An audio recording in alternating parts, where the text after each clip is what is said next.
Black widowed man buys 18-year-old woman being auctioned off by her own brother. Darnell Washington felt his heart race as he watched the scene unfold in the central square of White Rock, a small town in North Carolina. There, before a small crowd of onlookers, something was happening that he never imagined witnessing in this day and age. A man around 40, visibly nervous and sweating profusely, gestured frantically while speaking to three other men who seemed less than friendly. At the center of the argument was an 18-year-old girl with brown hair and red tear-filled eyes. Her head bowed and arms crossed over her chest, as if trying to shield herself from prying eyes. "Please, I just need one more month," the younger man begged. "My sister can work, she's smart, she knows how to read and write." "Enough talk, Brandon," replied the tallest man, who held a wad of cash in his hand. "You signed the papers. Your sister is our collateral until you pay off the debt. It's $60,000 you owe." Darnell watched everything from a safe distance, but his mind swirled with painful memories. 15 years ago, he had seen something similar happen to his own younger sister, Keisha. Back then, he was just a young carpenter with no means to help her, and she was forced to leave town with men who promised to settle her husband's gambling debts. He never saw her again. The young woman lifted her head for the first time, and Darnell could see the despair in her eyes. She couldn't have been more than 18, too thin, and her simple clothes were wrinkled as if she'd slept in them. There was something in her posture that reminded him of Keisha, the same expression of someone who had lost all hope. "Jasmine, it'll be okay," Brandon told his sister, but his voice trembled. "It's just until I get the money."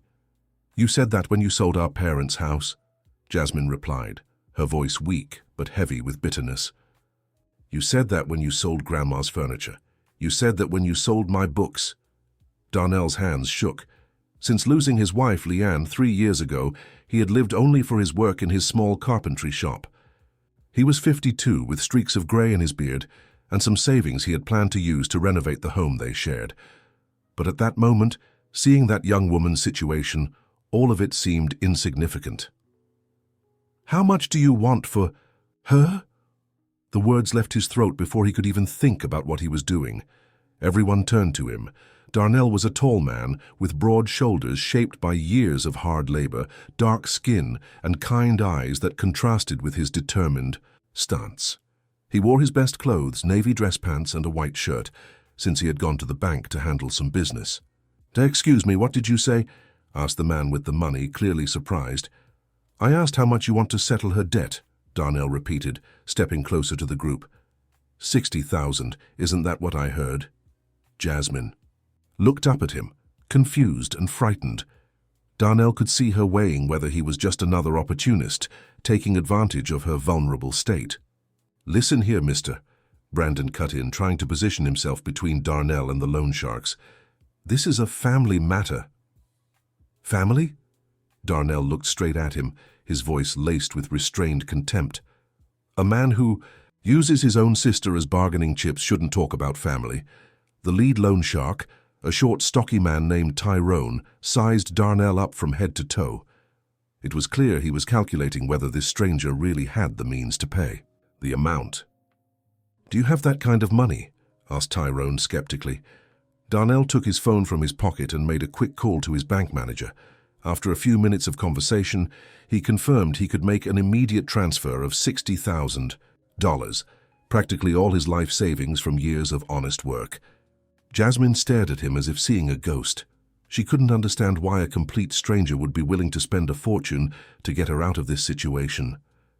"You see, Jasmine?" Brandon tried to sound relieved. "I told you I'd figure."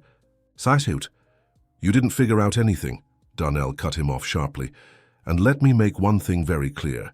I'm not paying this debt for you. I'm paying to free your sister from a mess you created." The transfer was done right then and there, with Darnell using his banking app on his phone. Tyrone confirmed receipt and handed some crumpled papers to Brandon. "Deal's done," said the loan shark. "But remember, Brandon, if you show up owing, just again there won't be a sister or anyone else to save you." The three men walked away, leaving Darnell, Jasmine and Brandon alone in the nearly empty plaza. The sun was beginning to set, painting the sky orange. "Miss," Darnell spoke directly. to Jasmine, ignoring Brandon completely. "My name is Darnell Washington Smith. I'm a carpenter here in town. I have no ulterior motives for what I did. I just couldn't stand seeing a young woman treated that way." Jasmine was still in shock. Why did you do this?" "Because I've seen this story before, and last time I couldn't do anything to help," Darnell replied, his voice heavy with old sorrow. "I have a simple house here in town. You can stay as long as you need to get back on your feet. There's a separate room and you're free to leave whenever you want." "Jasmine, you can't just trust anyone," Brandon tried to intervene. "Come home with me, let's talk." "Home?" Jasmine turned to her brother, and for the first time since Darnell had arrived, anger filled her voice. "What home, Brandon? You sold our house, you sold everything, and now you were handing me over to those men like I was some object. I wasn't going to let them take you," Brandon tried to explain. "Yes, you were," Jasmine shouted, drawing the attention of a few passers-by in the plaza. "You'd already signed the papers. If this man hadn't shown up, I'd be leaving with them right now." Darnell watched the argument in silence, but could see Jasmine was at her emotional limit. There was something in her eyes that told him this. Wasn't the first time her brother had put her in a tough spot. "Miss, you don't have to decide anything right now," Darnell said gently. "How about you come have some coffee at my place, get a proper meal, rest a little. Then you can decide what you want to do." Jasmine looked at Brandon, then at Darnell. Her options were limited. Go with the brother who had just tried to trade her to loan sharks, or trust a complete stranger who had spent $60,000 to free her without asking for anything in return. I have nowhere to go," she murmured, wiping tears with the back of her hand. "Now you do," Darnell replied, "and it's not a favor or charity. It's just one person helping another in a hard time." Brandon tried to protest again, but Jasmine silenced him with a look full of hurt. "You lost the right to have a say in my life when you used me as collateral for your gambling debts," she said, her voice steady despite the tears. "I don't want to talk to you anymore." Darnell offered his arm to Jasmine, a chivalrous gesture. That surprised her. She hesitated for a moment before accepting his support. They walked in silence along the cobblestone streets of White Rock, while Brandon stayed behind, shouting empty promises that he would change and begging for another chance. Darnell's house was about a 10-minute walk from the town square. It was a simple but well-kept home, with a small front porch and a garden where Leanne used to plant roses. The flowers still bloomed because Darnell continued to care for them as a way of keeping his wife's memory alive. "The house isn't very big, but it's clean and safe," Darnell said as he opened the gate. "My wife always loved having visitors." "Is your wife traveling?" Jasmine asked, noticing he spoke of her in the past. Darnell paused for a moment at the front door. "Leanne passed away 3 years ago. Cancer. We couldn't afford the treatment." His voice wavered slightly. "But she'd be happy to know the house is being used to help someone." Jasmine felt a tightness in her chest. She had lost her parents in a car accident 2 years ago and knew all too well what it was like to carry that kind of pain. "I'm so sorry," she said sincerely. "Thank you," Darnell replied, opening the door and turning on the lights. "You must be hungry. Let me warm something up for you." The inside of the house was cozy, with simple but well-made furniture, clearly crafted by Darnell's own hands. Photos of a happy couple were scattered around the living room, a younger Darnell, and a black woman with a radiant smile who must have been Leanne. Jasmine sat on the couch, still trying to process everything that had happened that day. Part of her couldn't believe a stranger had spent so much money on her without expecting anything in return. Another part was terrified that she might have escaped one bad situation only to fall into something worse. Darnell returned from the kitchen with a plate of rice, beans, and chicken, along with a glass of orange juice. "It's nothing fancy, but it should fill you up," he said, setting the food on the coffee table. "When was the last time you had a proper meal?" Jasmine thought for a moment. "The day before yesterday, I think. Brandon wasn't leaving money at home for food." Darnell felt a surge of anger, but tried not to show it. "Eat slowly. Your stomach might not be used to it." As Jasmine ate in silence, Darnell sat in an armchair across the room, giving her space. He watched her careful movements, the way she glanced around the house as if searching for signs of danger. "Jasmine," he said, gently, "I know you have no reason to trust me, but I want you to know you can stay here as long as you need. There's a room in the back where Leanne used to sew. It has a bed, a wardrobe, and a desk. The door has a lock and you can use it whenever you want." "Why are you doing this?" Jasmine asked, stopping mid-bite. "No one spends $60,000 on a stranger without wanting something in return." Darnell took a deep breath. 15 years ago, my younger sister went through something like what you're going through. Her husband owed money to dangerous people and tried to use her as payment. I was young, didn't have the money to help. She left town with those men and I never saw her again." Jasmine's eyes filled with tears once more. "And you think saving me will make up for not saving your sister?" "No," Darnell answered honestly. "It won't make up for anything. Keisha is gone, and I have to live with that for the rest of my life. But maybe I can keep another family from going through the same pain."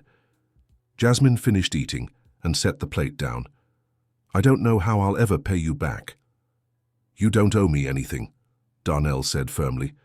"The money I spent today was mine, earned from my own work.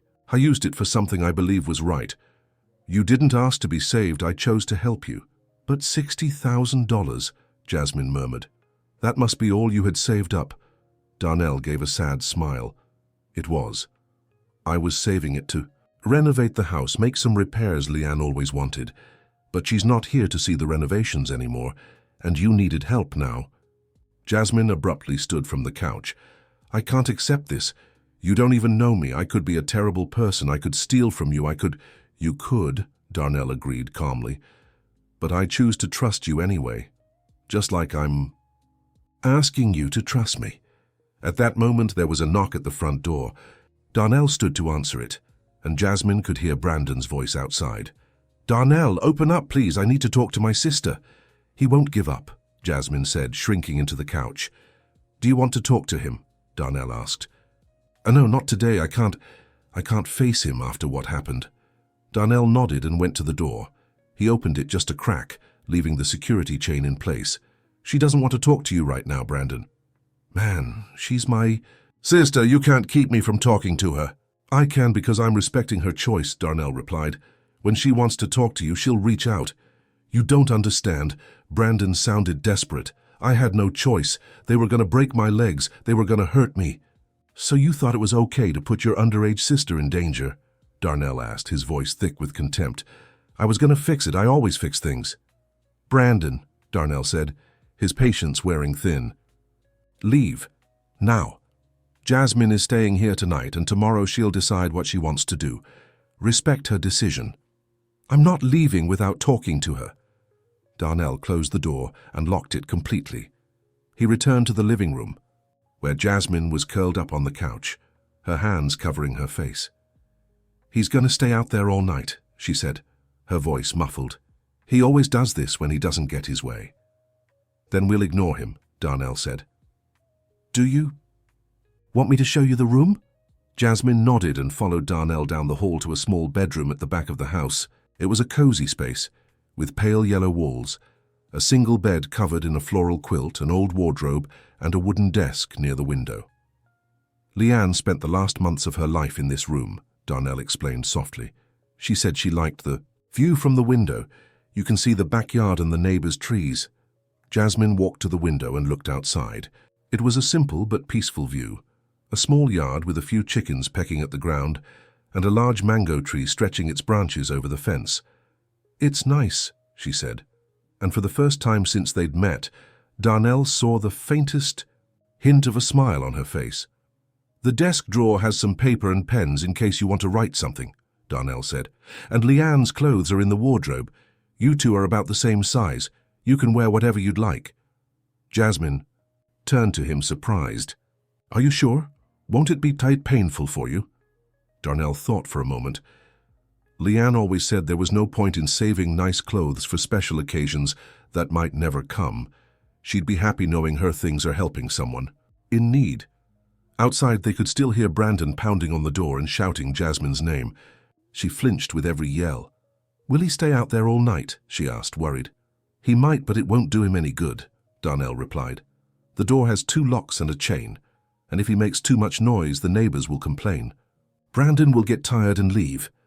Jasmine sat on the bed and tested the mattress. It was firm and comfortable. How long have you been living alone? 3 years and 4 months, Darnell answered. Leanne and I lived together in this house for 25 years. We met when I was 22 and she was 20. She was a teacher at the neighborhood school. Did you have any children? Darnell shook his head sadly. We tried for many years, but it didn't happen. Leanne got pregnant twice but lost the babies in the first few months. After that, we decided it just wasn't meant to be. Jasmine felt her heart tighten.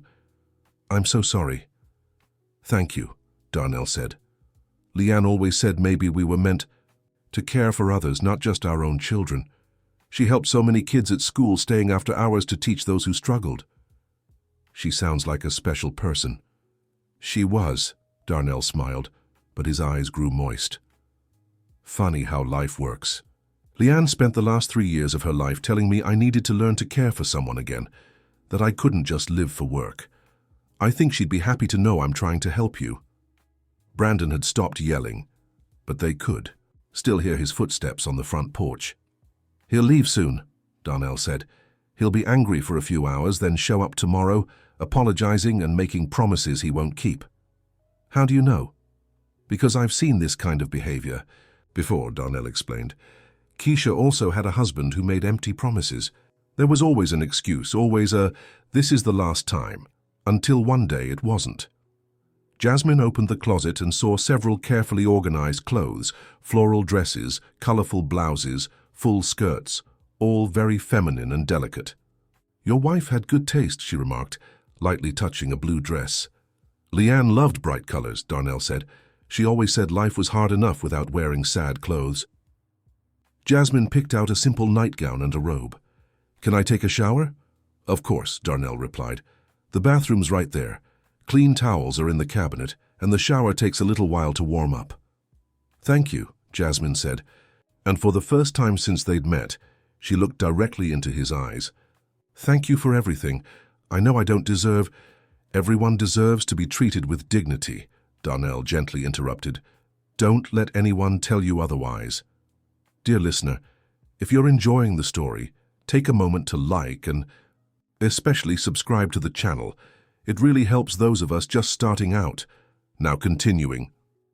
Jasmine went into the bathroom, and Darnell could hear the sound of running water. He walked to the living room and sat in his armchair, looking at the photos of Leanne on the shelf. For a moment he felt as if she were there with him, approving of what he'd done. The silence of the house was broken by softer knocks at the door.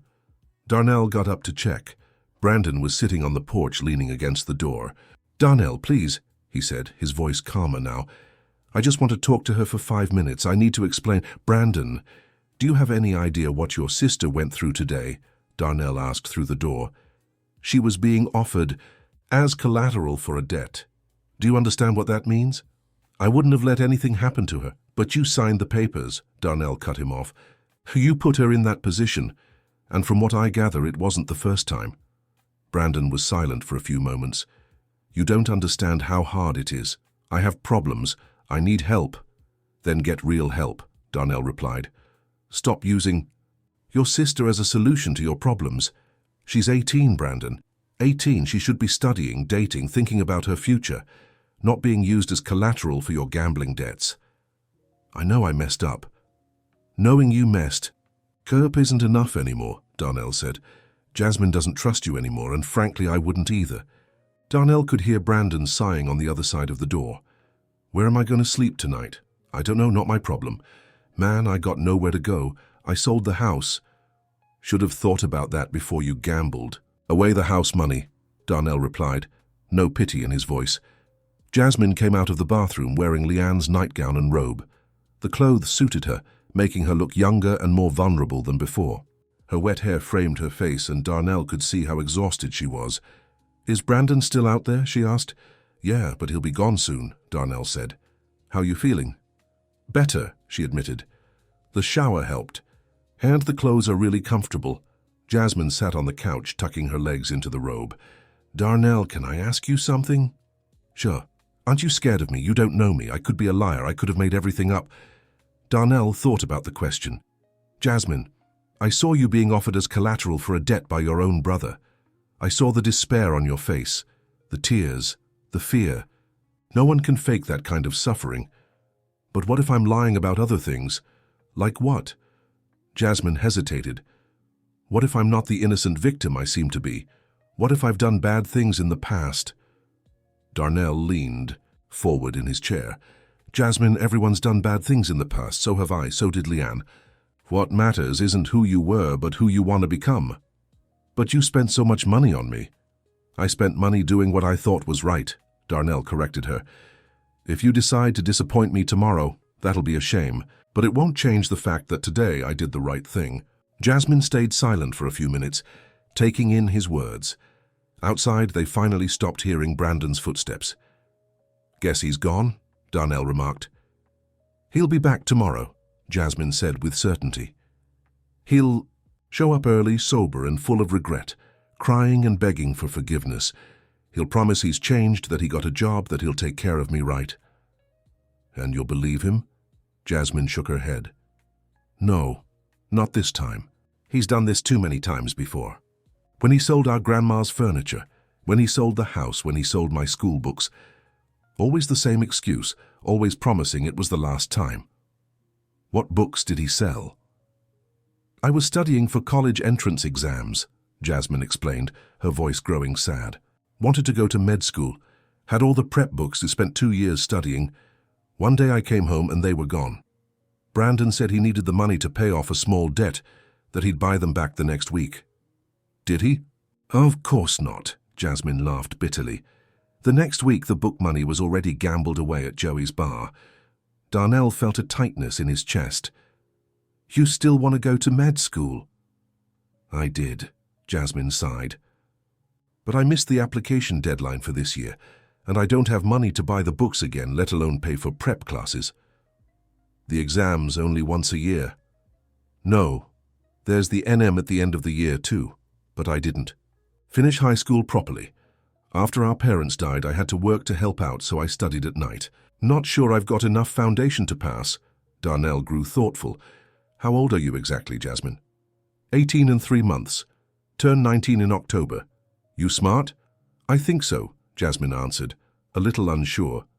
Always did well in school when I could attend properly. Math and science were my favorite subjects. Why med school? For the first time, Jasmine's face lit up a little. When my parents died, we spent a few weeks in the hospital. I saw doctors saving lives, comforting families, making a difference for people in their worst moments. I wanted to be able to do that too. Darnell nodded, understanding. That's a noble motivation. It was, Jasmine corrected. Now I don't know what I'll do with my life. I don't have any documents. Brandon even pawned my ID. I don't have money. I don't have a place to live. You have a place to stay, Darnell said gently, at least until you get back on your feet. Jasmine looked at him with tears in her eyes again. Why are you being so kind to me? I don't understand. Darnell stood up and went to the shelf where the pictures of Leanne were kept. He picked up one of them, his favorite, where she was, smiling in the garden of their home, surrounded by the roses she loved so much. Leanne used to say that when you help someone without expecting anything in return, you honor the memory of all the good people who've ever helped you in life, he explained. She helped me many times, made me a better man. My parents helped me, my grandparents helped me. Now it's my turn to help. Jasmine looked at the photo of Leanne. She seemed like a wonderful person. She was. And you know what else? She always said that if I ever found someone in need and had the means to help, I should do it without hesitation. She said that's how we keep spreading good in the world. Do you miss her? Every day, Darnell admitted. But I've learned that the best way to honor those we love is to keep living in a way they'd approve of. Jasmine got up from the couch and went to the living room window. Outside, the streets were empty and quiet. Darnell, can I tell you something? Of course. This morning, before Brandon took me to that situation in the square, I was thinking of giving up on everything, of running away from the city, disappearing. I couldn't see a way out. Darnell stepped closer to her but kept a respectful distance. And now? Now, I don't know. I'm still confused. I'm still scared. But for the first time in months, someone treated me like a person who deserves respect. Jasmine turned to him. That means more to me than you can imagine. You've always deserved respect, Darnell said firmly. What your brother did today doesn't define who you are. Jasmine nodded, wiping the tears from her face. I should get some sleep. Tomorrow, I need to figure out what I'm going to do. Take all the time you need, Darnell said. There's no rush to decide anything.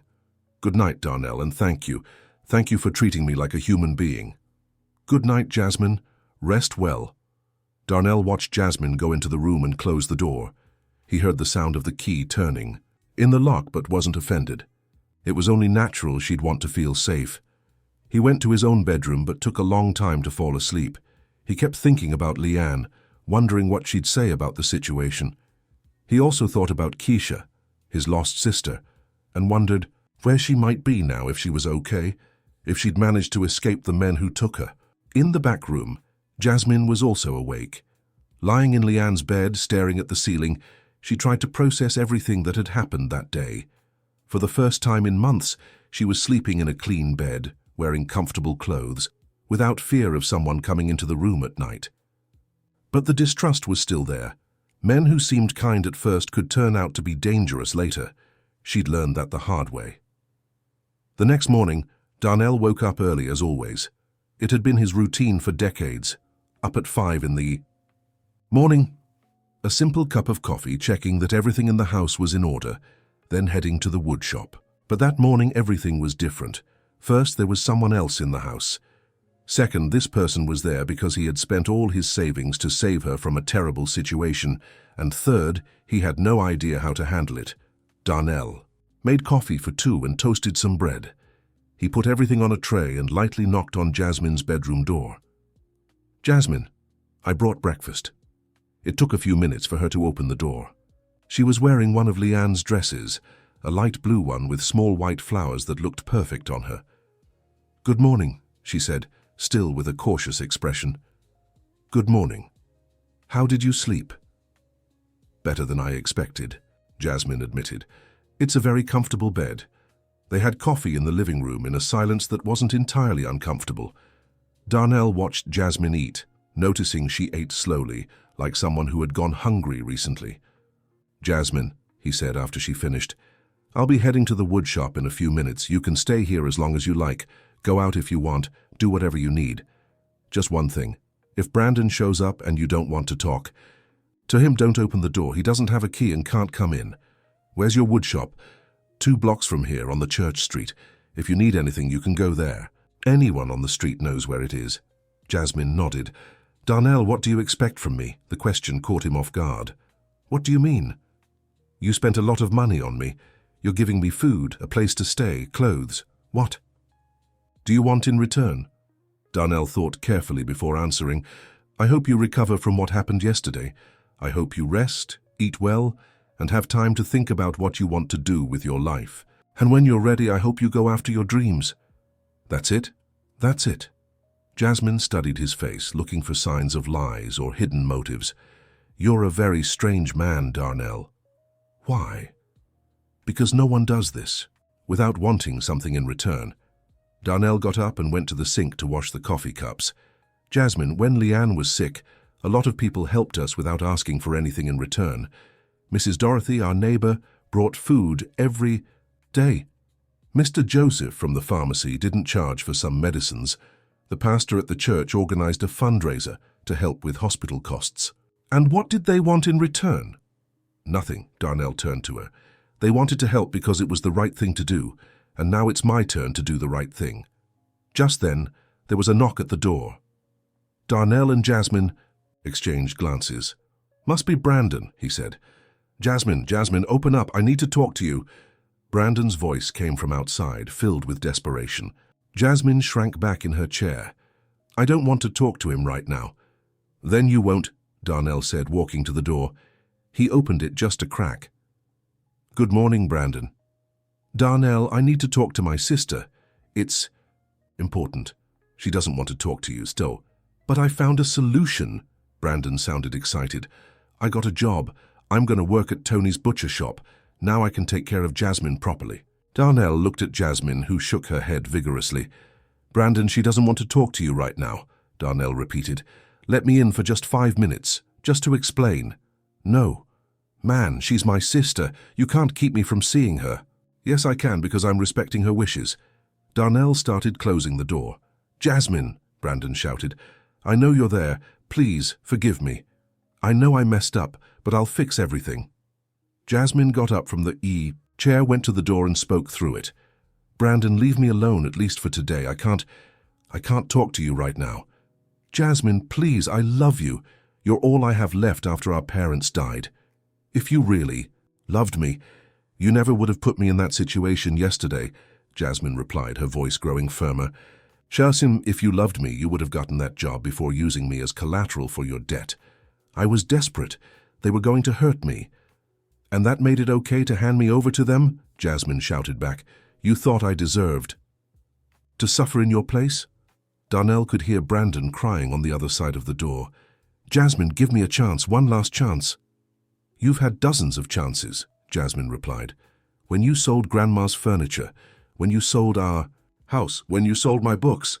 Every time I forgave you. Every time I believed you'd change, but yesterday you crossed every line. I will change, I promise." "Your promises mean nothing," Jasmine said, her voice breaking with emotion. "Just go, Brandon. Let me try to rebuild my life in peace." Darnell watched Jasmine throughout the conversation, seeing how she grew stronger with every word. There was a determination in her voice that hadn't been there the day before. Brandon lingered outside for a few more minutes, alternating between pleading and emotional blackmail. Finally, Darnell lost patience. "Brandon, leave now, or I'll call the whole neighborhood to see the scene you're making," he said through the door. "This isn't over," Brandon yelled. "Jasmine is my sister. I have rights over her." "You have no rights over anyone," Darnell shouted back. "Jasmine is an adult and can make her own choices." Finally, they heard Brandon's footsteps retreating from the house. Jasmine leaned against the door, breathing heavily. "Thank you," she said to Darnell. "You did great," Darnell replied. "Said exactly what needed to be said." "I felt strong," Jasmine admitted, surprised at herself. "For the first time in so long, I felt strong." Darnell smiled. "That's how you should feel. Always." He grabbed his keys and headed for the door. "I'm off to work now. I'll come back at lunch to check on you." "Darnell, wait," Jasmine called. Can I come with you to see your workshop?" Darnell looked surprised but pleased. "Of course, if you'd like." Darnell's workshop was in a simple shed on the street by the church. Inside it smelled of wood and varnish, with tools neatly arranged on workbenches. Pieces of furniture in various stages of completion were scattered around the space. "This is where you work every day?" Jasmine asked, impressed. "For 30 years, Darnell answered proudly. "My father taught me the craft when I was a teenager. After he passed, I took over his clients." Jasmine walked around, eyeing the tools and lightly running her fingers over the wooden pieces. "It's beautiful. Do you make custom furniture?" "I do, tables, chairs, beds, wardrobes, whatever folks need." Darnell began organizing his tools for the day's work. "I also do repairs and renovations." "Do you love what you do?" Darnell paused to think. "I do." "There's something satisfying about taking a tree that's died and turning it into something that'll serve a family for decades. Leanne always said I didn't work with wood. I worked with dreams." "How so?" "Every piece I make becomes part of someone's life," Darnell explained. "The table where a family gathers for meals, the bed where a couple sleeps together for years, the cradle where a baby spends their first months." Jasmine smiled. "Leanne was right. You do work with dreams." They were interrupted by the arrival of a customer, an elderly woman, Mrs. Dorothy, who wanted to order a bookshelf. "Good morning, Mr. Darnell," she greeted, though her eyes lingered curiously on Jasmine. "Good morning, Mrs. Dorothy. This is Jasmine, a friend visiting me." Mrs. Mercedes greeted Jasmine politely, but Darnell could see she was full of questions she wouldn't ask in front of a stranger. While Darnell talked to the client about the bookshelf specifications, Jasmine watched the interaction. She could see Darnell was respected in the community, that people trusted him. That made her feel a little safer about her decision to trust him.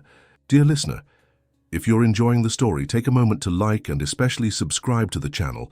It helps us a lot as we're just starting out. Now, continuing. After Mrs. Mercedes left, Darnell and Jasmine went back home for lunch. Darnell cooked rice, beans and ground beef, and they ate while chatting about trivial things, the weather, the town, the neighbors. Darnell, Jasmine said after lunch, can I help you with something? I feel useless just sitting here doing nothing. You don't have to. I want to, Jasmine insisted. You're helping me so much. I want to give back somehow. Darnell thought for a moment. If you'd like, you can help me organize some papers in the workshop. I have a stack of estimates and receipts I need to sort. I can do that, Jasmine said, excited to have something useful to do. They went back to the workshop and Darnell showed Jasmine a table full of disorganized papers. I need to separate pending estimates from approved ones and organize the receipts by date. Jasmine sat at the table and got to work. She had nimble hands and an organized mind, and soon she was sorting the papers efficiently. You're good at this, Darnell remarked, impressed by her speed. I've always liked organizing things, Jasmine said. When our parents were alive, I handled all the household finances, paying bills, tracking expenses, that kind of thing. Did you study accounting? Not formally, but I taught myself. Math always came easy to me. Darnell watched her work for a few minutes. Jasmine, can I ask you something personal? Of course. How long has Brandon had a gambling problem? Jasmine stopped sorting the papers and sighed. It started right after our parents died.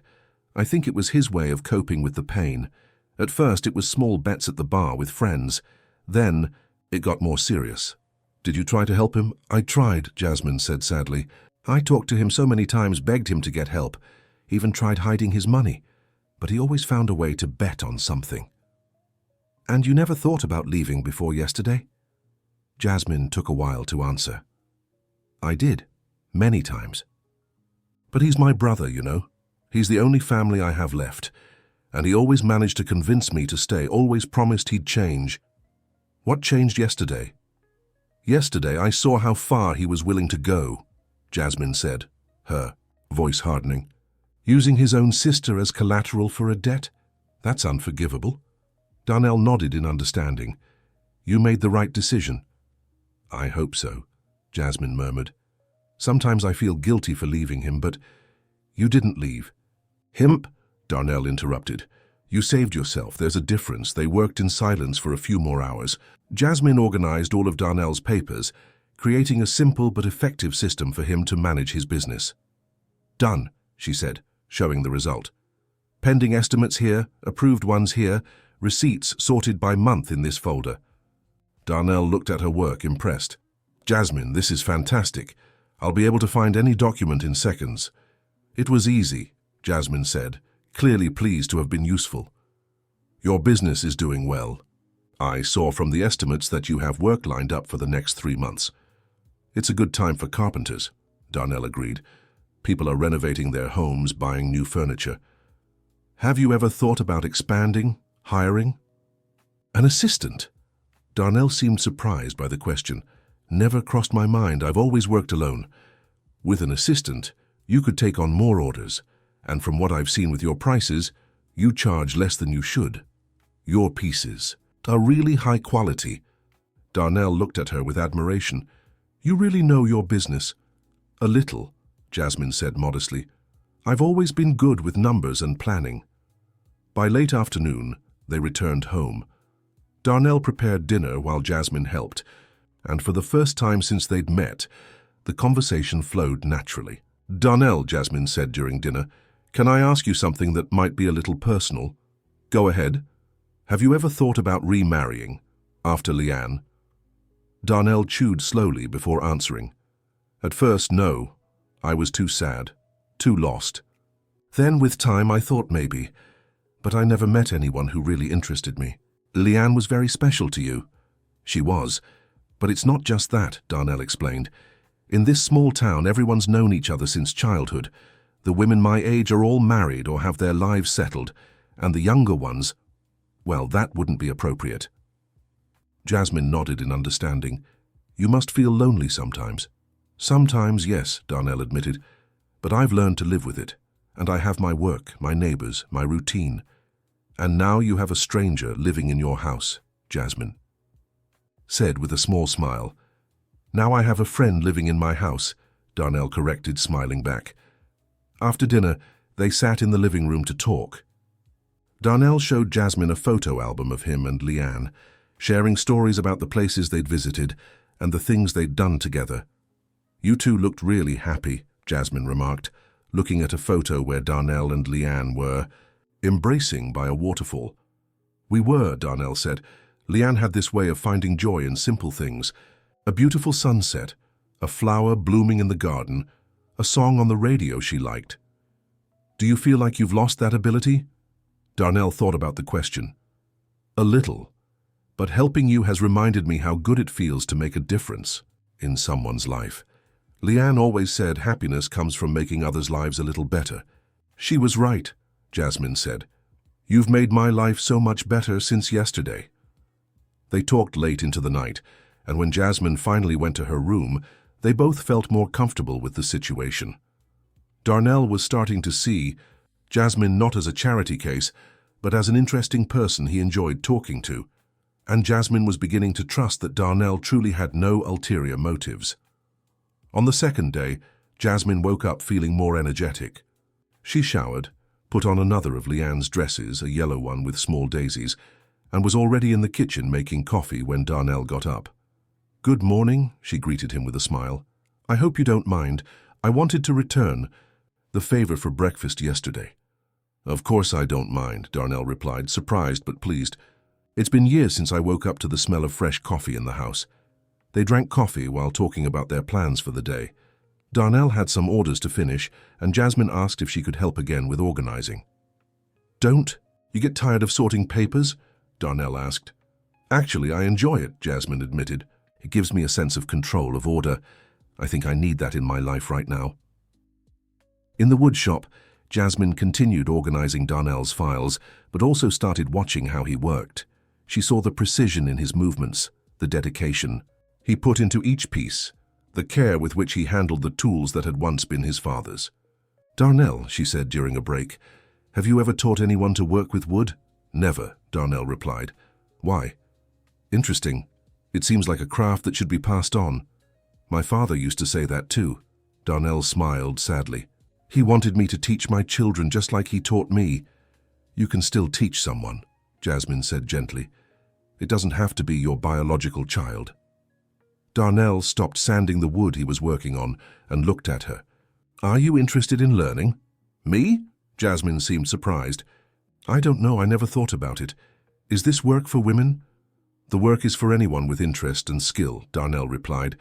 Leanne always wanted to learn, but she never had time because of school. Would you teach me? Darnell considered the offer. If you want to learn, I can teach you. But it's heavy work sometimes, and the tools can be dangerous. Can I start with simple things? You can start by sanding pieces, Darnell said. It's a good way to learn how to feel the wood. Darnell handed Jasmine a sanding block and a small piece of wood, then spent the next few minutes teaching her the basic motions. Jasmine was an attentive student, asking smart questions and following instructions carefully. You've got a knack for this, Darnell remarked after watching her for a few minutes. It's relaxing, Jasmine said, focused on the sanding motion, and you can see the results of your work right away.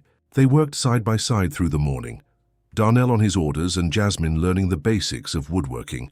It was a peaceful atmosphere, broken only by the sounds of tools and Darnell's occasional explanations.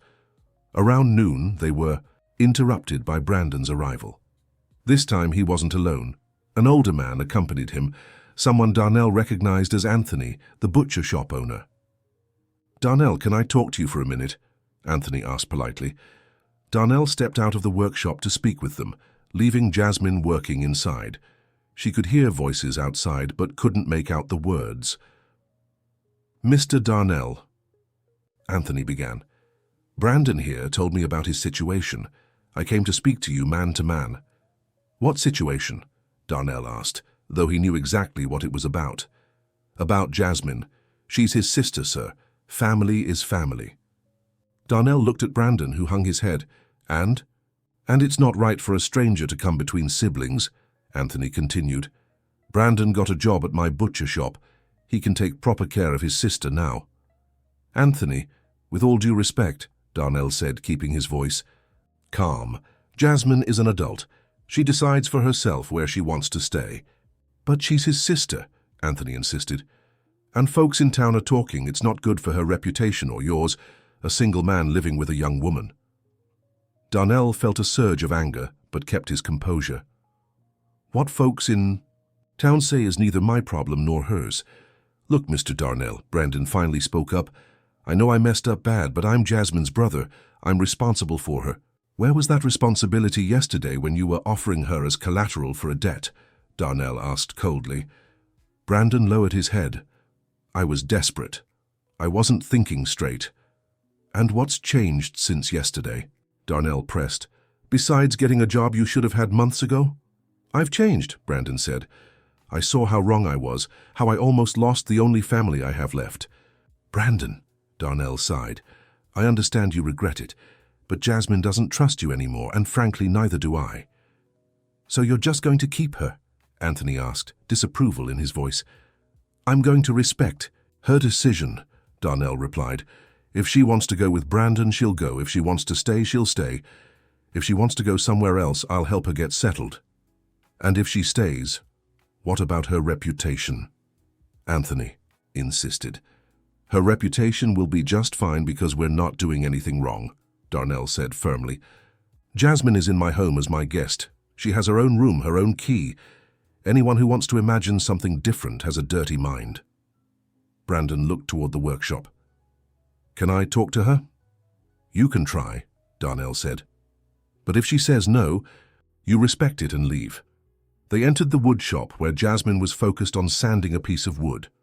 When she saw Brandon, her body visibly tensed. Hi, Jasmine, Brandon said, his voice hesitant. Hi, she replied without looking up from the wood. Can I talk to you?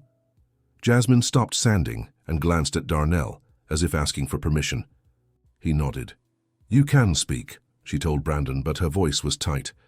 Jasmine, I got a job at Mr. Anthony's butcher shop. I can support you now. I can take care of you properly. And why did you only get a job now? Jasmine asked. You couldn't find work before using me as collateral for a debt. Brandon was silent for a moment. I wasn't looking hard enough before. You weren't looking or you didn't want to work, Jasmine pressed. Was it easier to gamble away what was left of our parents' inheritance? Jasmine, please, how long are you going to keep this job, Brandon? She interrupted. A week, a month, until some easy money gambling opportunity comes along. Anthony tried to step in. Jasmine, your brother is sorry. He deserves a chance. Jasmine turned to him. With all due respect, Mr. Anthony, but how many chances would you give someone who tried to sell your daughter? I didn't try to sell you, Brandon protested. It was just temporary collateral. Temporary collateral? Jasmine stood up, throwing the sandpaper onto the workbench. Brandon, you gave fake papers to loan sharks using my name. You offered me as payment for a debt. That has a name. It's human trafficking. It wasn't trafficking, Brandon shouted. I was going to fix it. How? Jasmine yelled back. How are you going to fix it when you can't even fix your own life? The argument was getting too heated. Darnell decided to intervene. Everyone, let's calm down, he said. Jasmine, what's your decision? Jasmine took a few deep breaths before answering. Brandon, I can't trust you again, not after what happened yesterday. You crossed every line. Jasmine, please, Brandon was nearly crying. You're all I have. And you were all I had too, Jasmine replied, her voice breaking. But you threw that away when you decided gambling was more important than your sister. I promise I've changed. Your promises mean nothing to me, Jasmine said. You've promised to change dozens of times. You always lied. Anthony tried a different approach. Jasmine, think about your reputation. A single woman living with a single man. What will people say? People will say whatever they want, Jasmine answered. But I'd rather deal with gossip than go back to living in fear of being sold by my own brother. No one's going to sell you, Brandon protested. No? Jasmine stared at him. Then explain what happened yesterday at the square. Brandon had no answer. Jasmine, Darnell said gently, are you sure about your decision? I am, she replied without hesitation. Brandon, when you've really changed, when you can control your addiction, when you can be a trustworthy person, maybe then we can talk again. But not now. Brandon looked at her with tear-filled eyes. Jasmine, you're my sister. I love you. If you really loved me, you never would have done what you did, Jasmine said. Love isn't just words, Brandon, it's action. And your actions showed me that you don't care about me as much as you care about your addictions. Anthony shook his head disapprovingly. Jasmine, you're going to regret this decision. Maybe, she admitted, but it's my decision to make. Brandon and Anthony left the woodshop clearly frustrated. Darnell and Jasmine were alone again. How are you feeling? Darnell asked. Sad, but relieved, Jasmine answered honestly. It was hard to say no to him, but it was the right thing to do. You were very brave. I don't feel brave, Jasmine admitted. I feel scared. Scared about what I'll do with my life, scared about what people will say, scared I'm making the wrong choice. Fear is normal when we're making big changes, Darnell said. Leanne always said courage isn't the absence of fear. Courage is doing the right thing even when you're afraid. Jasmine nodded, wiping tears from her face. Darnell, can I ask you something? Of course. Do you regret helping me? Darnell looked genuinely surprised by the question. Why would you think I'd regret it? Because now you're caught up in family drama, because people are talking, because Brandon might cause trouble for you? Darnell thought for a moment before answering. Jasmine, 3 days ago I woke up every day to the same routine.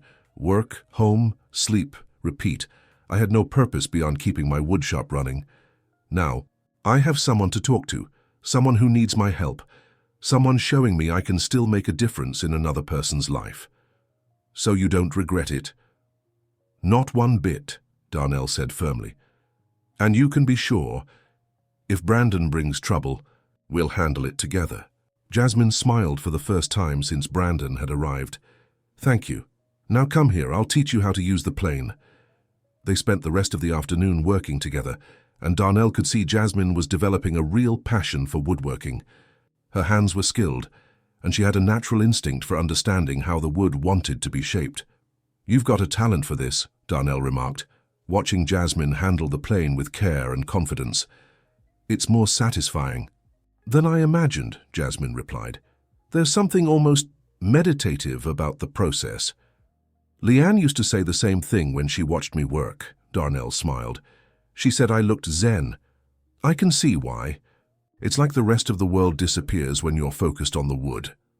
By the end of the day, they walked home talking about woodworking techniques and types of wood.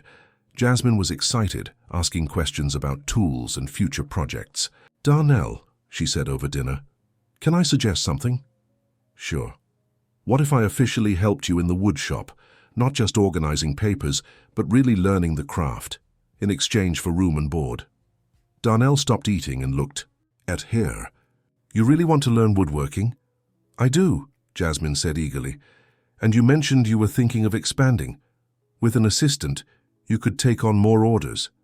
Jasmine, woodworking is hard labor. You're small. You might not have the strength for some tasks. I can try, Jasmine insisted. And if I can't do something, you can. But I could learn to make smaller pieces, finishes, details. Darnell considered the offer. What about your plans to study medicine?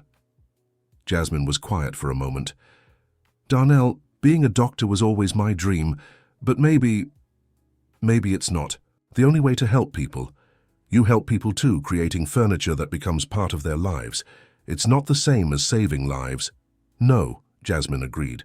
But it's making things that give people comfort, that make their homes beautiful. That has value too. Darnell thought about the proposal, the idea of having company in the woodshop, of teaching his craft to someone, of not working alone. It was tempting. What if they make an official offer, he finally said. What do you mean? A simple contract. You help me in the woodshop. I teach you the trade and provide room and board. If, after a few months, either of us wants to change the agreement, we talk like civilized adults. Jasmine reached out her hand to him. Deal. They shook hands, sealing the agreement. It was a simple moment, but both felt it was a new beginning for their lives. That night, Jasmine went to bed happier than she had been in months.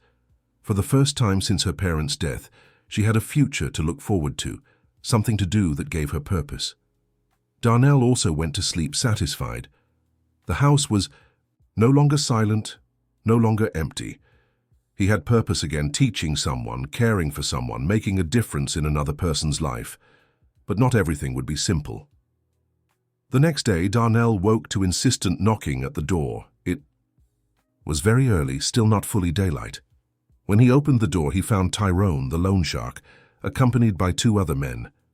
"Good morning, Mr. Darnell," Tyrone said, but his tone was not friendly. "We need to talk." Darnell remained calm but could sense the danger in the situation. "What do you want, Tyrone? The money's already been paid." "It has," Tyrone agreed. "But we have a problem. Brandon showed up at our spot yesterday wanting to place a new bet, said he had better collateral than his sister." Darnell's heart raced. "What collateral?" "He said you're in love with the girl and would pay any debt of his to protect her." Tyrone smiled unpleasantly. "He bet $10,000 on the numbers game yesterday. Lost it all." Darnell felt a mix of anger and worry. "What does that have to do with me?" "It has everything to do with you," one of the men with Tyrone spoke for the first time. "Because now Brandon owes $10,000 and named you as his guarantor." "I never signed anything," Darnell said firmly. "You don't need to sign anything," Tyrone explained. "The deal is simple. Either you pay his debt, or we take the payment method he offered." "What payment method?" "Your woodshop," Tyrone replied. "He said it's worth way more than $10,000. Darnell felt his blood boil. "You can't take my woodshop. It has nothing to do with Brandon's bets." "It may not be legal, Mr. Darnell, but that's how things work around here," Tyrone said. "Brandon owes us money. He offered your woodshop as collateral. If you don't pay, we'll take it." At that moment, Jasmine appeared at the back door, wearing Leanne's robe. She had woken to the voices and came to see what was happening. "Darnell, what's going on?" she asked, but stopped when she saw the 3 men. Tyrone looked at her with interest. "Ah, the young lady. How are you, sweetheart? Enjoying your new life?" "Jasmine, go back inside," Darnell said, but she didn't move. "I know these men," she said, her voice trembling. "They're the same ones from yesterday." "That's right," Tyrone confirmed, "and we're here because of you, indirectly." "What do you mean?" Jasmine asked, confused. Darnell turned to her. "Brandon made new bets. I lost $10,000 and offered my woodshop as collateral." Jasmine paled. "He can't do that. You already got the money for me." "And we did," Tyrone said. "But Brandon is a very, how should I say, creative client.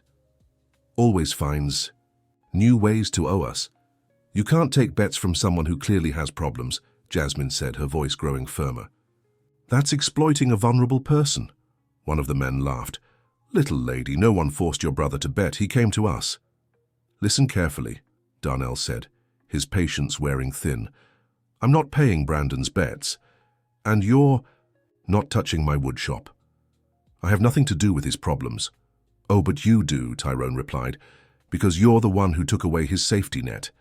If the girl had been with us, Brandon wouldn't have been able to place new bets. This is your fault." The twisted logic of the argument left Darnell momentarily speechless. "That's ridiculous," Jasmine cut in. "You can't blame Darnell for my brother's problems." "Oh, I can, sweetheart," Tyrone said, "and I'll give you 3 days to fix this. Either come up with $10,000 or we'll take the wood shop." "What if I call the police?" Darnell threatened. "Go ahead," Tyrone said confidently, "but remember Brandon signed the papers. His signature's on there, offering up the wood shop as collateral, and you won't be able to prove you weren't involved in the bet." The 3 men walked away, leaving Darnell and Jasmine alone on the porch. Jasmine was trembling, and Darnell could see she was blaming herself for the situation. "Jasmine, this isn't your fault," he said immediately. "Yes, it is," she replied, tears starting to fall.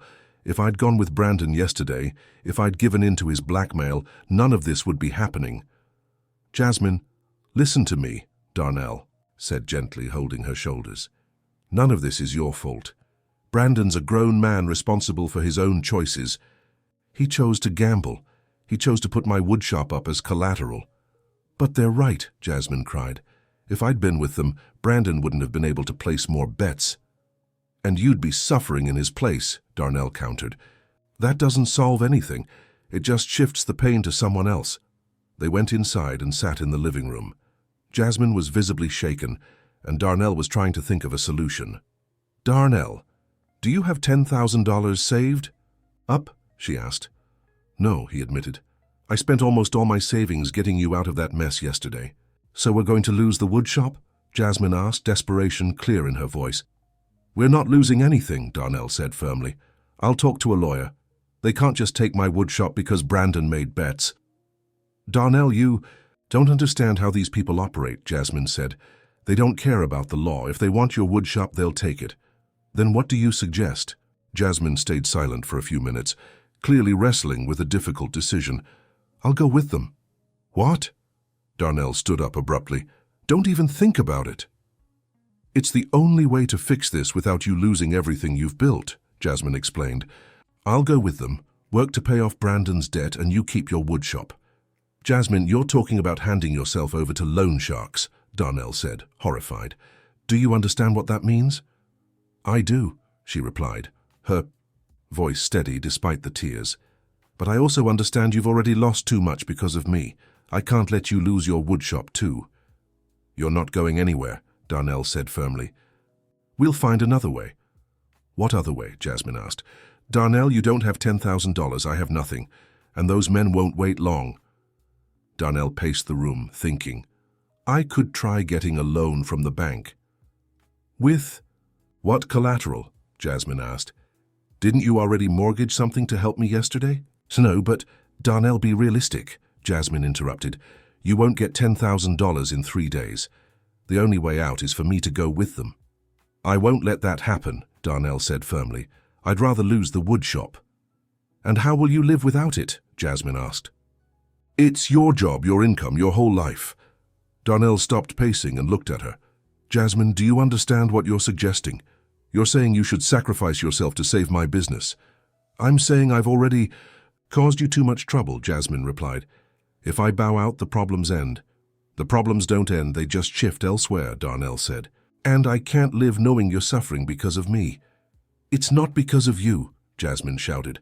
It's because of my irresponsible brother who can't stop gambling. They fell silent for a few minutes, both trying to process the situation. Finally, Darnell had an idea. Jasmine, give me some time to think. We still have 3 days. Maybe I can find a solution. What kind of solution? I don't know yet, Darnell admitted. But I won't give up without trying everything. Possible.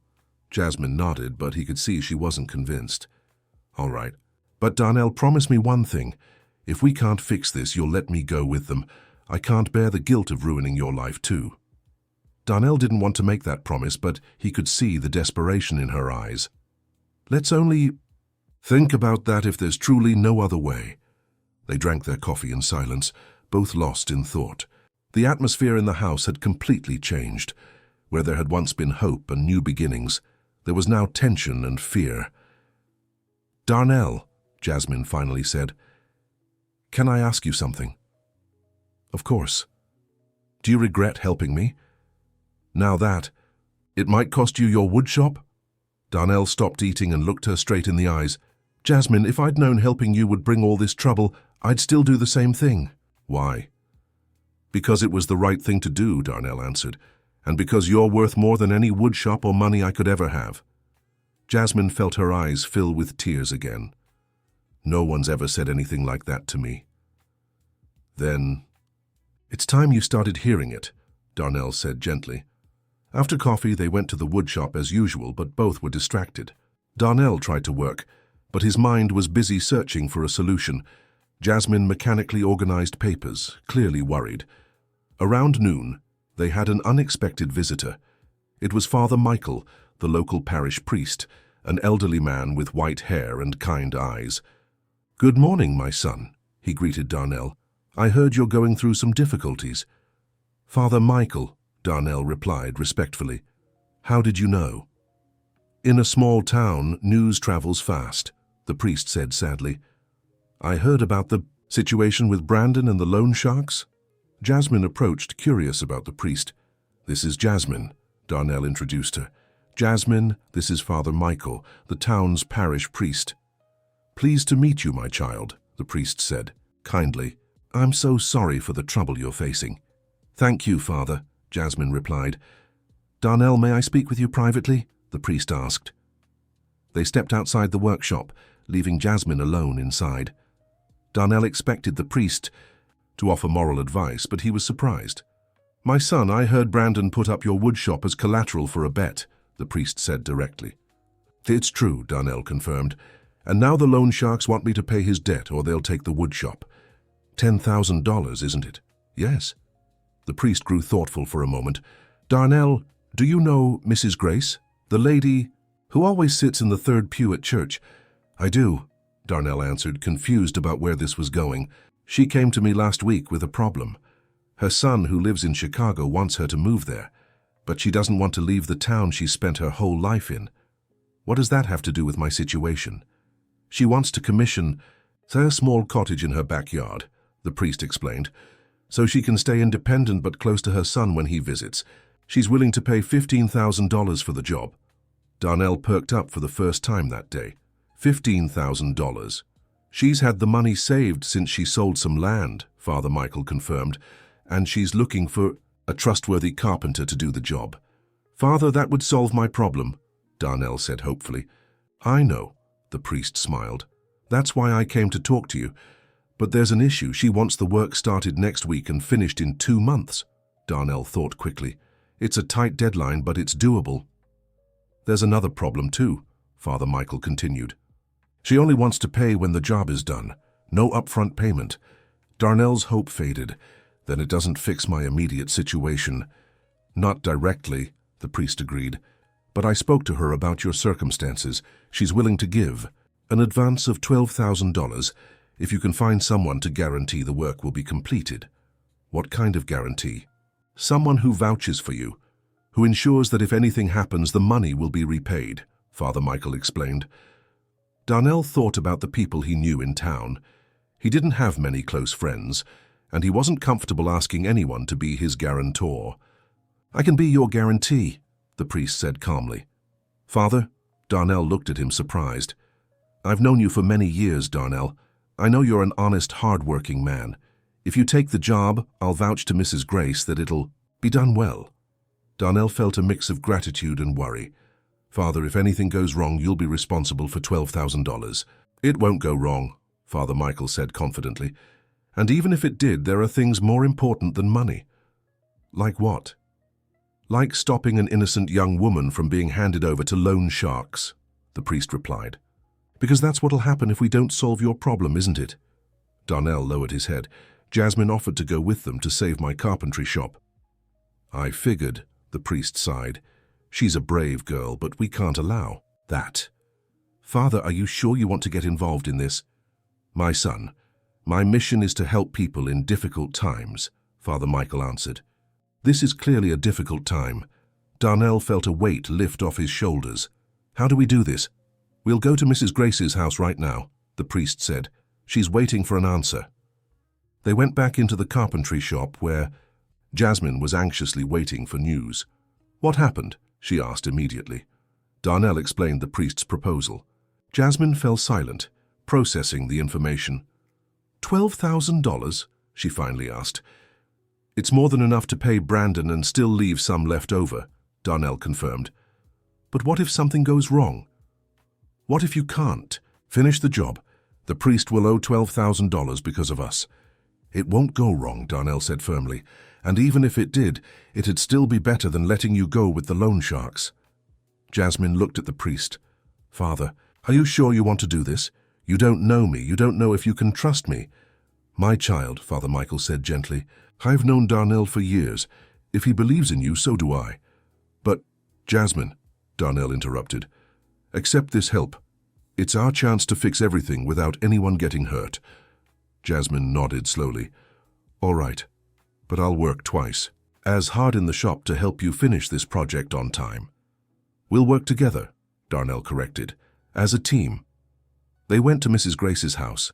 a kind 70-year-old woman who welcomed them with coffee and homemade cookies. She explained in detail what she wanted: a small 2-room house with a bathroom, simple but well built, in the back of her property. "It's for when my son comes to visit," she explained. "He can stay in the guest house, and I'll keep my privacy in the main house." Darnell measured the land, took some notes, and calculated the materials needed. It was a challenging project, but doable. "I can do it," he finally said. 2 months is tight, but with help, I can manage." "What kind of help?" Mrs. Grace asked. "Jasmine here is learning carpentry," Darnell explained. "She can help me with the simpler tasks." Mrs. Grace looked at Jasmine curiously. "You're the young woman living with Darnell?" "I am," Jasmine replied, bracing for negative comments. "That's good," Mrs. Grace surprised everyone. "Darnell has been so lonely since Leanne passed. It's nice to have company." Father Michael smiled. "So, do we have a deal?" "We do," Mrs. Grace confirmed. $12,000 up front today, $3,000 when the work is halfway done, and $3,000 upon completion." Darnell and Mrs. Grace shook hands, sealing the agreement. Father Michael signed as the guarantor, and Mrs. Grace went to the bank to transfer the money immediately. An hour later, Darnell had $12,000 in his account, more money than he'd seen in a long time. "Now let's deal with Tyrone," he told Jasmine. They returned home, where they found Brandon waiting on the porch. He seemed nervous and agitated. "Darnell, Jasmine, thank goodness you're back," he said, standing up. "What do you want, Brandon?"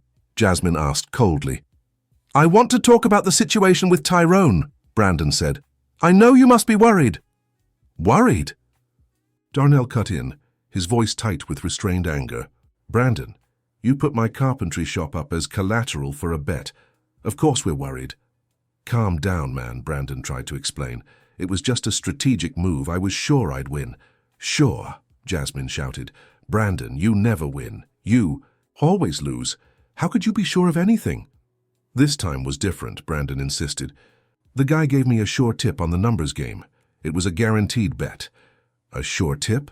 Darnell shook his head in disbelief. "Brandon, don't you get it? Those people make a living off deceiving folks like you." "No, you don't get it," Brandon said, growing more agitated. "I just need one big win to fix everything, to pay off all my debts and start fresh." Jasmine looked at her brother with a mix of pity and disgust. "Brandon, you're sick. You need medical help." "I'm not sick," Brandon yelled. "I'm just unlucky, but my luck will turn." "Your luck won't turn, Brandon," Darnell said calmly. "Because luck doesn't exist in gambling. The house always wins. Always." "You don't understand," Brandon muttered. "No one understands the pressure I feel. The debts, the loneliness, the guilt over our parents' death." Jasmine stepped closer to him. "Brandon, our parents died in a car accident. It wasn't your fault." "Yes, it was," Brandon exploded.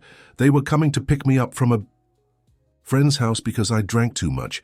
If I hadn't been drinking, they wouldn't have been on the road that night." Jasmine was stunned. "Brandon, you never told me that." "How could I?" Brandon sobbed. "How could I tell my little sister that our parents died because of me?" Darnell watched the conversation, beginning to understand the motivation behind Brandon's self-destructive behavior. "Brandon," he said gently, "have you ever talked to anyone about this? A therapist? A priest?" "What for?" Brandon asked bitterly. "To hear it wasn't my fault? That it was just an accident? I know the truth."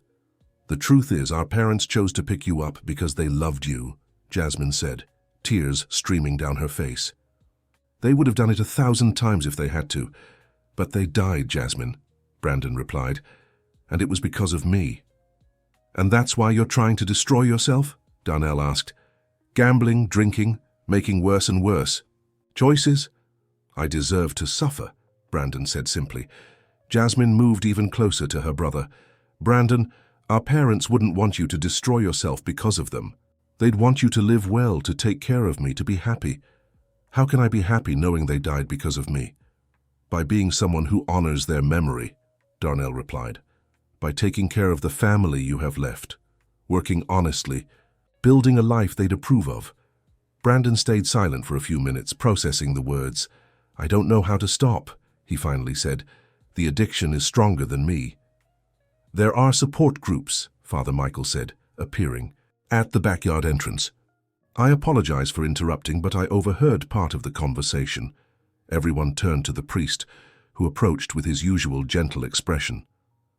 Father, Brandon said, wiping tears from his face, did you hear everything? Enough to understand you've been suffering for a long time, the priest answered, and that this pain is hurting not just you, but also the people you love. I know, Brandon murmured. Brandon, there's a Gamblers Anonymous group that meets at the church on Tuesdays and Thursdays, Father Michael explained.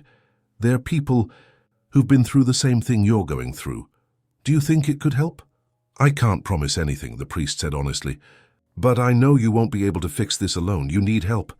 Darnell decided it was time to share the solution they'd found. Brandon, we have the money to pay your debt to Tyrone, he said. Brandon looked at him surprised. How? Darnell explained about the job for Mrs. Grace and the advance they'd received. You'd do that for me? Brandon asked, disbelieving. After everything I've done? We're not doing it for you, Jasmine said firmly.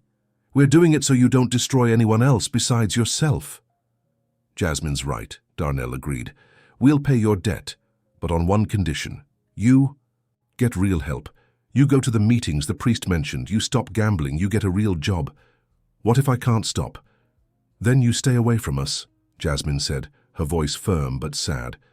I can't live in fear of you selling our house, our belongings, or using other people as collateral for your bets. Brandon nodded slowly. I understand, and I accept the conditions.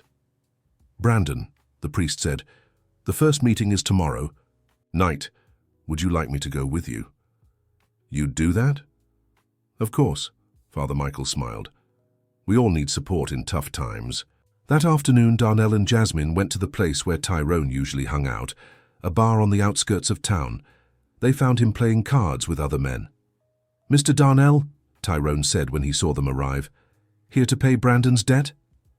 I am, Darnell replied, pulling an envelope from his pocket. $10,000 as agreed. Tyrone counted the money carefully. It's all here. Deal's closed. And I want the papers Brandon signed, Darnell added. What papers? The ones where he offered my wood shop as collateral. Tyrone laughed. Mr. Darnell, there are no papers. It was just drunk talk. Brandon said you'd pay his debts, and we believed him because you'd done it before. Darnell and Jasmine exchanged glances, realizing they'd fallen for an elaborate bluff. So you could never have taken my wood shop? Darnell asked. Of course not, Tyrone admitted. We're not criminals, Mr. Darnell. We're businessmen. We're not going to steal anyone's wood shop. But you threaten. We didn't threaten anything, Tyrone defended. We said we'd find a way for Brandon to pay the debt. If he offered his woodworking shop, we assumed you'd agree to help again. Darnell felt a mix of relief and irritation. You scared us to death for 3 days. Over a misunderstanding. Mr. Darnell, you're the ones who got it wrong, Tyrone said. We just wanted what was ours. Jasmine was visibly upset. And what if we hadn't gotten the money? Then we'd have to work out some way for Brandon to pay off the debt, Tyrone explained. Washing dishes at the bar, cleaning, things like that. Darnell shook his head, realizing how badly they'd misread the whole situation. Well, the important thing is it's settled, he finally said. It is, Tyrone confirmed. And Mr. Darnell, a word of advice, talk to Brandon. That boy's got a real gambling problem. One day he'll get in too deep, and there'll be no way out. Darnell and Jasmine left the bar in silence, both processing what had just happened. We scared ourselves for nothing, Jasmine finally said. True, Darnell agreed. But at least now we know Brandon's free of those debts. And we've got a big project ahead of us, Jasmine added. Mrs. Grace's little house. Right. We'll have to work hard for the next 2 months. When they got home, they found Brandon talking to Father Michael in the front yard. Both looked calmer. How'd it go? Brandon asked anxiously. It's settled, Darnell replied. Your debts are paid. Brandon sighed in relief. Thank you, seriously, thank you. I know I don't deserve. You don't, Jasmine cut in, but we hope you'll earn it from now on. I'll try, Brandon promised. Father explained how the group meetings work. I'll start tomorrow. Good, Darnell said. What about the job at Anthony's butcher shop? Still on, Brandon confirmed. I start Monday. Father Michael stood to leave. "My children, see how things work out when people help each other." "Thank you for everything, Father," Darnell said. "Without your help, I wouldn't have been able to fix this." "It was my pleasure," Father Michael replied. "And Brandon, remember, tomorrow at 8 at the church." After the priest left, the three of them kept talking in the yard. For the first time since they'd met, Jasmine and Brandon managed a conversation without yelling or accusations. "Jasmine," Brandon said at one point, "I know I can't undo what I did, but I want you to know how deeply I regret putting you in that situation." "I know," Jasmine answered, "and I want you to know that despite everything, I still love you. You're my brother. But I can't trust you so easily again," she continued. "It'll take time to rebuild that trust." "I understand," Brandon nodded. "And I'm willing to work for it, however long it takes." Darnell watched the conversation, pleased to see the siblings finding a way to reconnect. "Brandon," he said, "if you want, you can come over for dinner sometimes. Not to live here, but to stay in touch with Jasmine."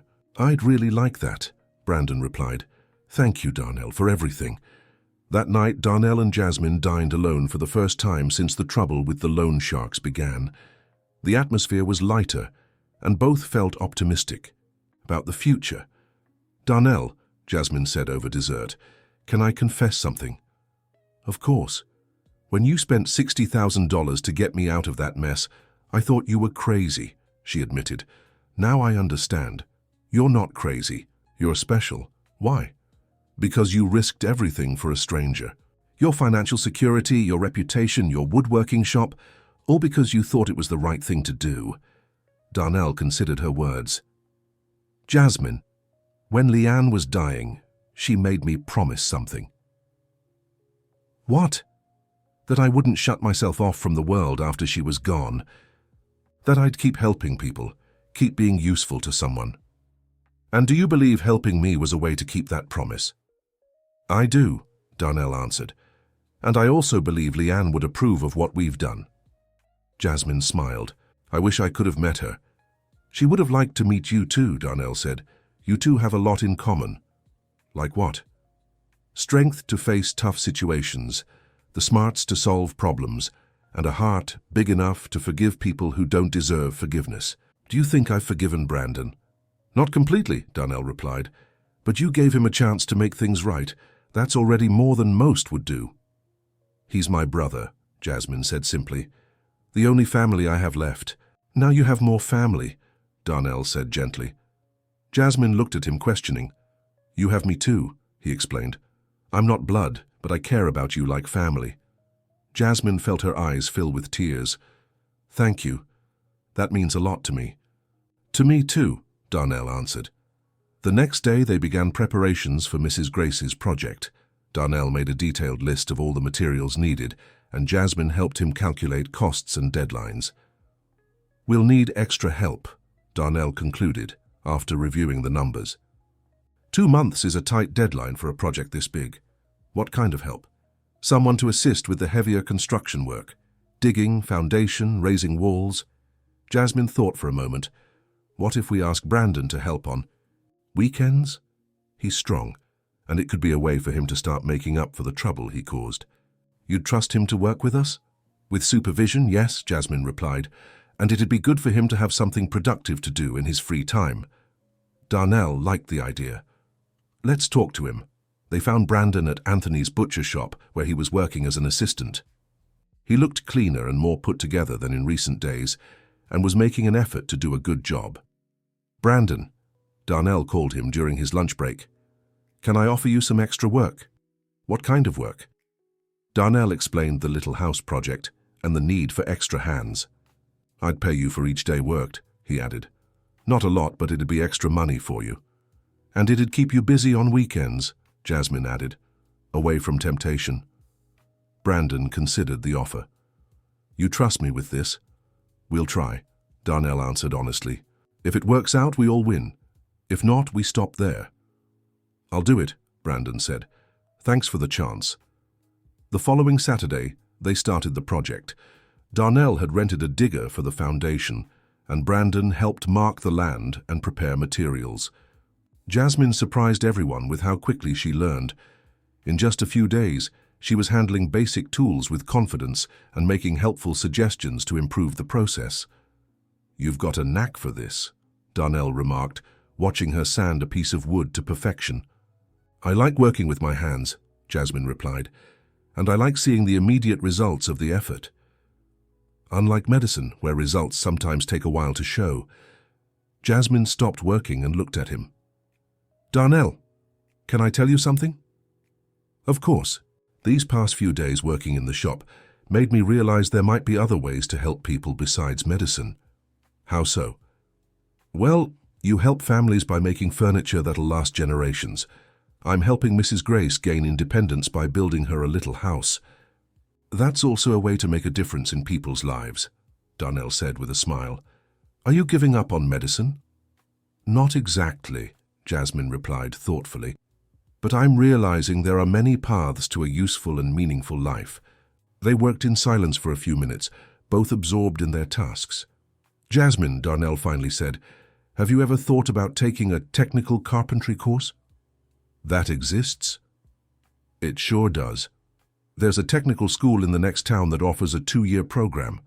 You'd learn not just woodworking, but also furniture design, small business management, things like that." Jasmine looked interested. "And I could do that while working with you." "You could," Darnell confirmed. "Classes are in the evening. During the day, you'd keep learning hands-on with me." "It's an interesting idea," Jasmine admitted, "but I don't know if I have the money for a course." "Jasmine, you're working with me. I can cover the cost as part of your salary." "Salary?" Jasmine looked at him in surprise. "You don't pay me a salary." "I don't?" Darnell seemed just as surprised. "I thought we agreed on that when we made our arrangement."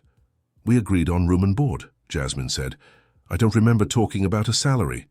Darnell stopped working entirely. "Jasmine, you're helping me run a business. Of course you deserve to be paid for that." "But I'm learning too. Usually people pay to learn." "And you're providing me with valuable service," Darnell insisted. "You've organized my paperwork, helped with orders, and learned skills I can charge for. That has value." Jasmine was moved. "Darnell, you don't have to—" "Yes, I do," he interrupted. "And I'll backdate your pay to the day you started working with me." "How much?" "I'm not sure yet," Darnell admitted. "I'll check what carpentry apprentices earn in the area, but it'll be fair." Jasmine couldn't hold back her tears. "No one's ever valued me like this." "Then it's time that changed," Darnell said, going back to work. That evening they had dinner with Brandon, who had worked hard all day and looked exhausted, but satisfied. "How was your first Gamblers Anonymous meeting?" Jasmine asked. "Hard," Brandon admitted. "Hearing others tell stories like mine made me realize I'm not the only one with this problem." "Did that help?" "A little," Brandon said. "At least it showed me I'm not hopeless. Other people have quit gambling." "Did you feel the urge to gamble today?" Darnell asked. "I did," Brandon answered honestly. "Several times, but I resisted. I think having physical work helped. When you're focused on carrying bricks and mixing mortar, there's no room in your mind for anything else." "That's exactly the point," Jasmine said. "To keep your mind busy with productive things. And having you two to answer to helps."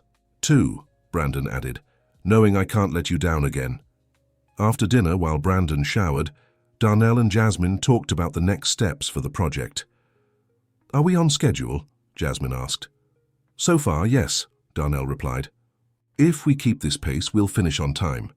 "And are you happy with Brandon's work?" "I am," Darnell admitted. "He works hard without complaining, and he's learning fast." "I think having something to do is good for him," Jasmine said. "For the first time in a long while, I've seen him with a sense of purpose." "Idleness is the enemy of recovery," Darnell agreed. "The busier he stays with productive things, the better." 2 weeks later, the project was progressing well. The foundation was ready, the walls were going up, and Jasmine was becoming an increasingly skilled assistant. "Darnell," she said one day while cutting a piece of wood, "I've decided I want to take the carpentry technical course." "Are you sure?" "I am," Jasmine replied. "I like this work. I enjoy creating things, solving practical problems, seeing the concrete results of my effort." "What about medicine?" Jasmine thought for a moment. Maybe in the future, but right now I want to focus on becoming a good carpenter. Then let's look into the course next week, Darnell said, smiling. Tafos. Darnell, Jasmine hesitated. Can I ask you something personal? Go ahead. Are you happy? I mean, these past few months with all this drama, are you happy with the changes in your life? Darnell stopped working and looked around the workshop. He saw Jasmine focused on her task, Brandon organizing materials in a corner, and Mrs. Grace, who had come to check on the construction progress, chatting excitedly about the building details. Jasmine, he finally said, 4 months ago I woke up alone every day, worked alone, ate dinner alone, slept alone. My life was functional but empty. And now? Now I have people to talk to, projects to plan, someone to teach, someone to care about. Darnell smiled. Yes, I'm happy. Happier than I've been since Leanne died. Even with all the trouble we've caused? Trouble is part of it, Darnell said. There's no human relationship without problems. What matters is how we solve them together. Jasmine went back to work, but Darnell could see she was smiling. And you? He asked. Are you happy? I am, Jasmine answered without hesitation. For the first time in my life, I feel like I have control over my future, that I can make choices, and those choices will work out because I have people who support me. You always will, Darnell promised. That afternoon they had an unexpected visitor. It was Mrs. Dorothy, Darnell's neighbor, a 60-year-old woman who had always been quiet but observant. Good afternoon, Darnell, she greeted. I came to see how the project is coming along. Mrs. Dorothy, Darnell greeted back, this is Jasmine, my assistant. Nice to meet you, Jasmine, Mrs. Dorothy said, studying the young woman with curiosity. I heard you're learning carpentry. I am, Jasmine replied politely. Darnell is a great teacher. And you, Brandon, Mrs. Dorothy turned to Jasmine's brother. I heard you got a job at the butcher shop. I did, Mrs. Dorothy, Brandon answered, and I'm really enjoying it. Mrs. Dorothy watched the three of them working together for a few minutes. Darnell, she finally said, can I talk to you for a moment? They stepped slightly away from the others. My dear, I want to tell you something, Mrs. Dorothy began. These past few months you've changed a lot. How so? So you were becoming bitter after Leanne died, she explained. Isolated, closed off, it worried me. And now? Now you're back to being the Darnell I've always known, Mrs. Dorothy smiled. Kind, generous, full of life, and I know it's because of these two young ones. Darnell glanced toward Jasmine and Brandon, who were debating the best way to install a window. They gave me a purpose again, he admitted. And you gave them a second chance at life, Mrs. Dorothy replied. It's a fair trade. Mrs. Dorothy, can I ask you something? Of course. What are people in town saying about my situation with Jasmine? Mrs. Dorothy sighed. Darnell, do you want the truth? I do. At first, some people talked. They said it wasn't proper for a single man to live with a young woman, she admitted. Darnell felt his chest tighten. But you know what happened, Mrs. Dorothy continued. People saw how you treat her, with respect, like a father would. Treat a daughter. They saw how she helps you at work, how the two of you helped Brandon get back on track. And what are they saying now? They're saying you did the right thing, Mrs. Dorothy smiled, that you saved a young woman from a terrible situation and gave her the chance to live a dignified life. Darnell felt an enormous relief. And there's more, Mrs. Dorothy added. Several people mentioned they wish they had the courage to do what you did. How so? Helping someone in need without worrying about what others might say, she explained. A lot of people see unfair things happening and do nothing because they're afraid of being judged. I was afraid too, Darnell admitted. But you did the right thing anyway, Mrs. Dorothy said. And that makes you an example for all of us. After Mrs. Dorothy left, Darnell felt lighter. Knowing the community approved of his actions lifted a weight he hadn't even realized he was carrying. Good talk? Jasmine asked, noticing his relaxed expression. Very good, Darnell replied. Mrs. Dorothy came to say the people in town approve of our family arrangement. Family arrangement? Jasmine laughed. Is that what you're calling our situation? What would you call it? Jasmine thought for a moment. A non-traditional but real family. I like that, Darnell smiled. That's exactly what it is. That night during dinner, Brandon had some news. I have something to tell you, he said, looking nervous. What is it? Jasmine asked. I met a girl, Brandon said, blushing. At the Gamblers Anonymous group. Jasmine and Darnell exchanged surprised glances. Tell us more, Jasmine encouraged. Her name is Patricia. She's 25. Works as a nurse at the hospital in the next town, Brandon explained.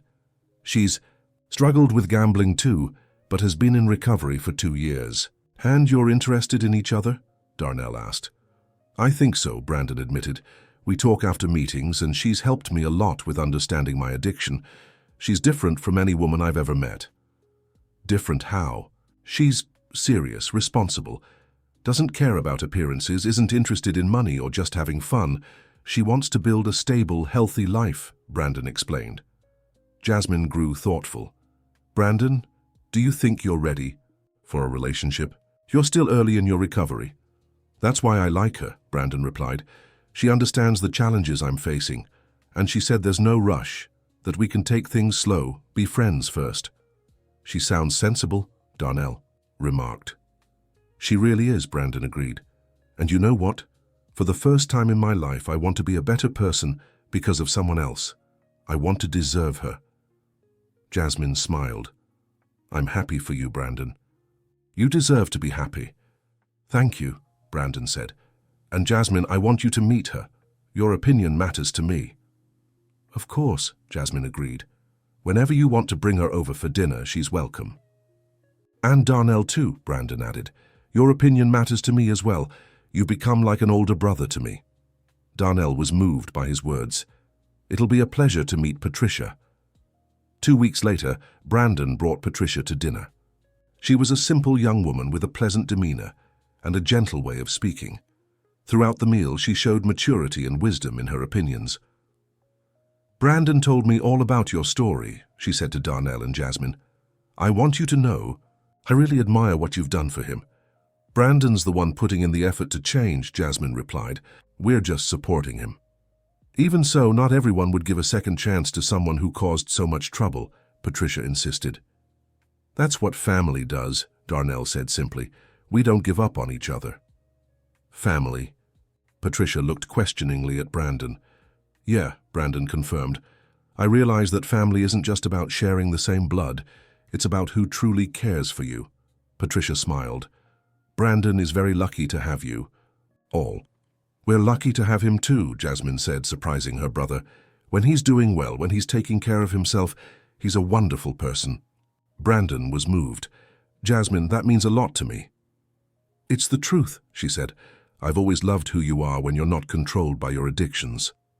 After dinner, while Patricia helped Jasmine wash the dishes, Darnell and Brandon talked on the porch. She's special, Darnell remarked about Patricia. She really is, Brandon agreed.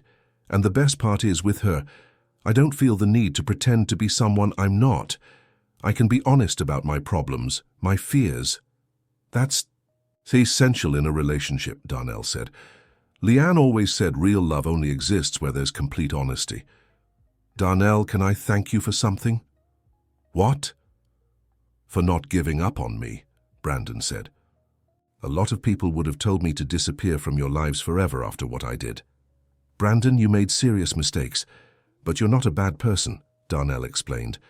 You're a sick person who's getting treatment. There's a difference. How can you be so understanding? Darnell thought about the question. Because Leanne taught me that judging people by their worst moments is unfair. Everyone deserves to be judged by their ability to change and grow. Your wife really was special. She was, Darnell agreed, and she'd approve of everything happening here. Your recovery, Jasmine's growth, our unconventional family. That night, after Brandon and Patricia left, Darnell and Jasmine reflected on how things were going. Mrs. Grace's project is almost done, Jasmine mentioned. 2 more weeks and we'll deliver. That's right, Darnell agreed. And you're ready to start your vocational course next month. I'm excited, Jasmine admitted. Nervous but excited. It'll all work out, Darnell reassured her. You have a natural talent for this. Darnell, Jasmine said hesitantly. Can I ask you something that might sound strange? Go ahead. How? Do you picture our lives 5 years from now? Darnell thought carefully before answering. I see you graduated, maybe with your own woodworking shop or working as my partner. I see Brandon married to Patricia, working honestly. No gambling problems. And you? I see myself happy for helping 2 people find their way in life. Darnell smiled. And who knows, maybe teaching woodworking to more young people who need a chance. Would you ever think about adopting more people like you did with me? If someone in a situation like yours came along, yes, Darnell replied. I've discovered I enjoy helping people start over. Jasmine smiled. So maybe our unconventional family will grow even bigger. Maybe, Darnell agreed. And you? How do you see yourself in 5 years? I see myself as a skilled carpenter, able to support myself, Jasmine answered. I imagine having a stable life, not afraid of the future.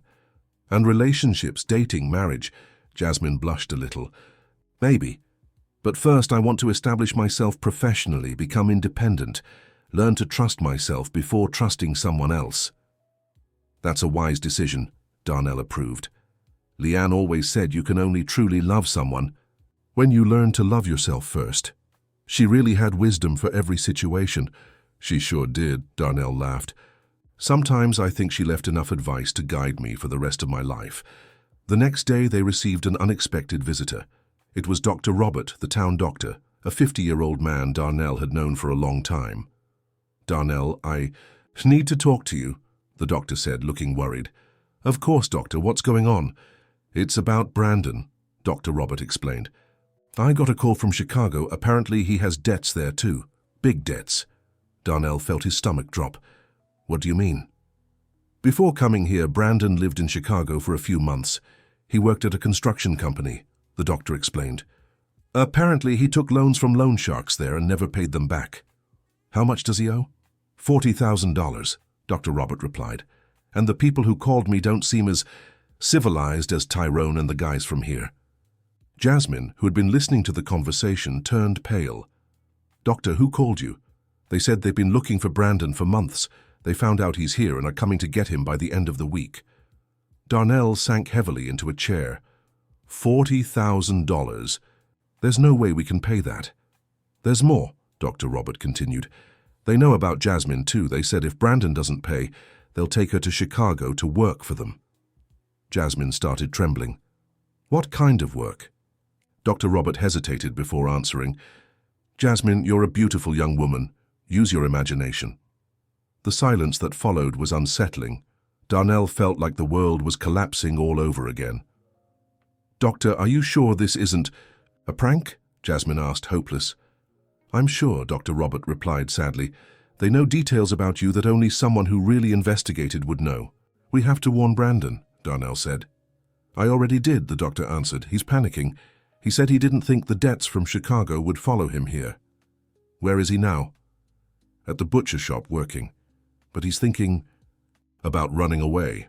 Darnell stood up abruptly. That won't solve anything. If he runs, they'll come after Jasmine anyway. That's what I tried to tell him, Dr. Robert agreed. Jasmine was visibly shaken. Darnell, maybe it's better if I leave. Get out of town, disappear for a while. And go where? Darnell asked. Jasmine, you don't have the means to disappear. And even if you did, is it fair for you to run because of Brandon's problems? It's not about fairness, Jasmine replied. It's about survival. Dr. Robert watched them with pity. There's one more thing I need to tell you. What? Darnell asked, dreading the answer. They know about you too, Darnell. They know you paid Brandon's debts once and think you'd do it again. But I don't have $40,000, Darnell protested. They know that too, the doctor said. That's why they're considering taking Jasmine as partial payment and having you work for them to pay off the rest. Darnell felt a rage he'd never known before. Work for them how? Making custom furniture. They have a luxury furniture. Business in Chicago and need skilled carpenters. And if I refuse, Dr. Robert lowered his head. Darnell, these people don't take no for an answer. The silence was broken by Jasmine. Doctor, when are they coming here? Friday, 3 days from now. And there's nothing we can do, Darnell asked. Police, the law? Darnell, do you really want to involve the police in a situation where Brandon owes money to loan sharks? The doctor asked rhetorically. He'd be arrested too. Better arrested than dead, Darnell replied. You're right, Dr. Robert agreed, but you have 3 days to decide what to do. After the doctor left, Darnell and Jasmine sat in silence, for a long time, both trying to process the situation. Darnell, Jasmine finally said, there's no easy way out this time, is there? No, Darnell admitted. $40,000 is more money than I'll make in years, and people from Chicago won't be as understanding as Tyrone. Probably not. Jasmine stood up and began pacing the room. Darnell, I'm leaving town. Jasmine? No, listen, she interrupted him. I can take a bus tonight, go anywhere, find a job, start over somewhere else. And leave all this behind? Your studies, your new life? If it means protecting you, yes, Jasmine replied. I can't let you pay for what my brother did again. Darnell stood and held her by the shoulders. Jasmine, we'll face this together, as a family. Darnell, you don't understand. This time it's not just about money. It's our safety, our lives. I do understand, Darnell said, and that's exactly why I won't let you face it alone. At that moment, Brandon came running in, visibly frantic. You already know? He asked. Dr. Robert came by, Darnell confirmed. I didn't know, Brandon nearly shouted. I swear I didn't know they'd come after you. How many debts do you have out there, Brandon? Jasmine asked, her voice heavy with exhaustion. Just these, Brandon replied. I swear, just these. How can you be sure? Darnell asked. Because after I left Chicago, I only gambled here in town, and we already paid off all the local debts. Jasmine sank onto the couch, burying her face in her hands. $40,000, Brandon. Do you realize what that means? I do, Brandon said, crying. And I know I've put you in danger again. This time is different, Brandon, Darnell said gravely. This time we can't fix it with money.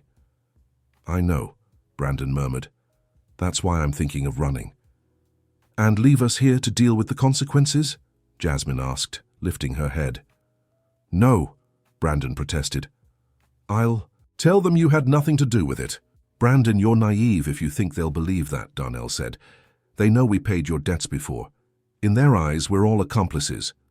Brandon slid to the floor, leaning against the wall. What have I done? What have I done to you? What's done is done, Jasmine said, her voice firming. Now we need to figure out how to fix it. Do you have any ideas? Brandon asked, hopeful. Darnell and Jasmine exchanged glances. Both knew their options were limited. We can try talking to them when they come, Darnell suggested. Explain our situation, try to negotiate more time. You think that'll work? I don't know, Darnell admitted. But it's better than running or giving up without a fight. Jasmine was thoughtful for a few minutes. What if we offer them something they want more than money? Like what? Brandon asked. I don't know yet, Jasmine replied, but maybe they need something we can provide.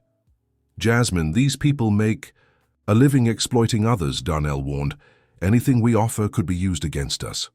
I know, she agreed, but we can't just accept being helpless victims. We have to try something. That night, the three ate dinner in silence, each lost in thought. The atmosphere in the house had completely shifted. Where there had once been hope and plans for the future, now there was only fear and uncertainty. Jasmine, Brandon said during dessert, I want you to know that if anything happens to me, it's not your fault or Darnell's. Nothing's going to happen to anyone, Jasmine said firmly, but if it does... Brandon, stop talking like that, Darnell interrupted. We'll figure this out together. How? Brandon asked. Do you have $40,000 stashed somewhere? No, Darnell admitted, but we have 3 days to come up with something. And if we can't think of anything? Darnell looked at Jasmine, then at Brandon. Then let's face this situation the way a family faces problems. Together. Together? Against dangerous men from Chicago? Brandon asked skeptically. Together against anything that threatens our family, Darnell corrected. Jasmine looked at the two men who had become her family. Brandon, the troubled but beloved brother. Darnell, the man who had saved her and become like a father to her. She couldn't let anything happen to them because of her. "I have an idea," she finally said. "What idea?" Darnell asked. "Let's ask for help," Jasmine replied. "We can't solve this alone, but maybe with others." "What others?" Brandon asked. "The community," Jasmine explained. "Father Michael, Mrs. Dorothy, Mrs. Grace, Anthony from the butcher shop, everyone who knows our story and knows we're honest people." Darnell grew thoughtful. "What are you suggesting?" "I'm suggesting we tell trusted people about our situation and see if anyone has ideas or can help in some way." "Jasmine, we can't drag innocent people into a dangerous situation," Darnell warned. "I'm not talking about involving anyone in a fight," she clarified. "I'm talking about asking for advice, ideas, suggestions. Maybe someone knows something that could help us." Brandon nodded slowly. "It might be a good idea. People who've lived in a town a long time know people, know stories, know solutions." "And what do we have to lose?" Jasmine asked. "At worst, no one can help, and we'll be in the same situation we're in now." Darnell considered the proposal. "All right. Tomorrow morning we'll talk to Father Michael. If anyone can give us wise advice, it's him." "Thank you," Brandon said, "for not giving up on me even after all this." "Family doesn't give up on each other," Jasmine said, echoing Darnell's earlier words. "No matter how many problems." "Come our way," Darnell finished. The next morning they went to see Father Michael at the church. They found him preparing for morning mass, arranging flowers at the altar. "My children," he greeted them, "you're early today." "Father, we need to talk to you," Darnell said. "It's urgent." The priest saw the seriousness on their faces and led them to the sacristy, where they could speak privately. Darnell explained the whole situation: Brandon's debts in Chicago, the loan shark's threats, the 3-day deadline. The priest listened in silence, his expression growing more concerned. $40,000, he repeated when Darnell finished. "That's a lot of money." "It's impossible for us," Jasmine confirmed, "and you're sure these people will follow through on their threats?" "Dr. Robert seemed to think so," Brandon answered. The priest was thoughtful for a few minutes. "My children, I'll be honest with you," he finally said. "I don't have a magic solution for this problem." Darnell's heart sank. "But," the priest continued, "I do have a suggestion." "What?" Jasmine asked hopefully. "Let's gather people from the community who know and trust you. We'll explain the situation and see if together we can think of something." "Father, we don't want to put anyone in danger," Darnell said. "We won't put anyone in danger," the priest reassured. "We'll just ask for advice and suggestions. Many minds working together find solutions that one alone can't see." "When?" Brandon asked. "This afternoon," the priest replied. "I'll speak with a few people this morning. Come back here at 3 o'clock. "Father," Jasmine said hesitantly, "what if no one has an idea? What if there really is no solution?" The priest smiled sadly. "Jasmine, my child, sometimes life presents us with problems that don't have easy solutions. But there's always hope, as long as there are people willing to help one another. Do you think there's hope for us?" "I think," the priest answered, "you are good people who only made the mistake of trying to help someone in need. God does not abandon people like you." They left the church more hopeful than when they had entered. They spent the morning trying to carry on with their normal activities, but everyone was visibly anxious. At 3 in the afternoon, they returned to the church. To their surprise, they found several familiar faces gathered in the parish hall. Mrs. Dorothy, Mrs. Grace, Anthony from the butcher shop, Dr. Robert, and even Tyrone. "Good afternoon," Father Michael greeted them. "I told these folks about the situation, and they all wanted to help find a solution." Darnell, Jasmine, and Brandon sat in the circle the group had formed. "First," Mrs. Dorothy spoke, "we want you to know that everyone here supports you. What's happening isn't fair." "Thank you," Darnell replied, moved. "Second," Anthony continued, "we've already thought of a few possibilities." "What possibilities?" Jasmine asked. "Tyrone has a proposal," the priest said. Everyone turned to the local loan shark, who seemed uncomfortable with the attention. "Look," Tyrone said, "I ain't a saint, but I ain't a monster either. Y'all paid me on time, always treated me right." "And?" Brandon asked. And I know this crew from Chicago, Tyrone went on. I've done business with them before. They're tough people, but they got a weakness. What is it? Darnell asked. They respect hierarchy, Tyrone explained. If someone with more pull than them steps in for you, they'll listen. And do you know someone with more influence? Jasmine asked. Yeah, Tyrone confirmed. My cousin Rodney works for one of the bigger bosses in Chicago. If I ask him, he can put in a word for y'all. And what will your cousin want in return? Darnell asked, suspicious. I don't know, Tyrone admitted, but I know it's our best shot. Dr. Roberts spoke up. It's risky, but it might work. What kind of risk? Jasmine asked. The risk of owing favors to even more dangerous people, the doctor explained. Mrs. Grace spoke for the first time. I've got another idea. What is it? The priest asked. I can sell some land I own, she said.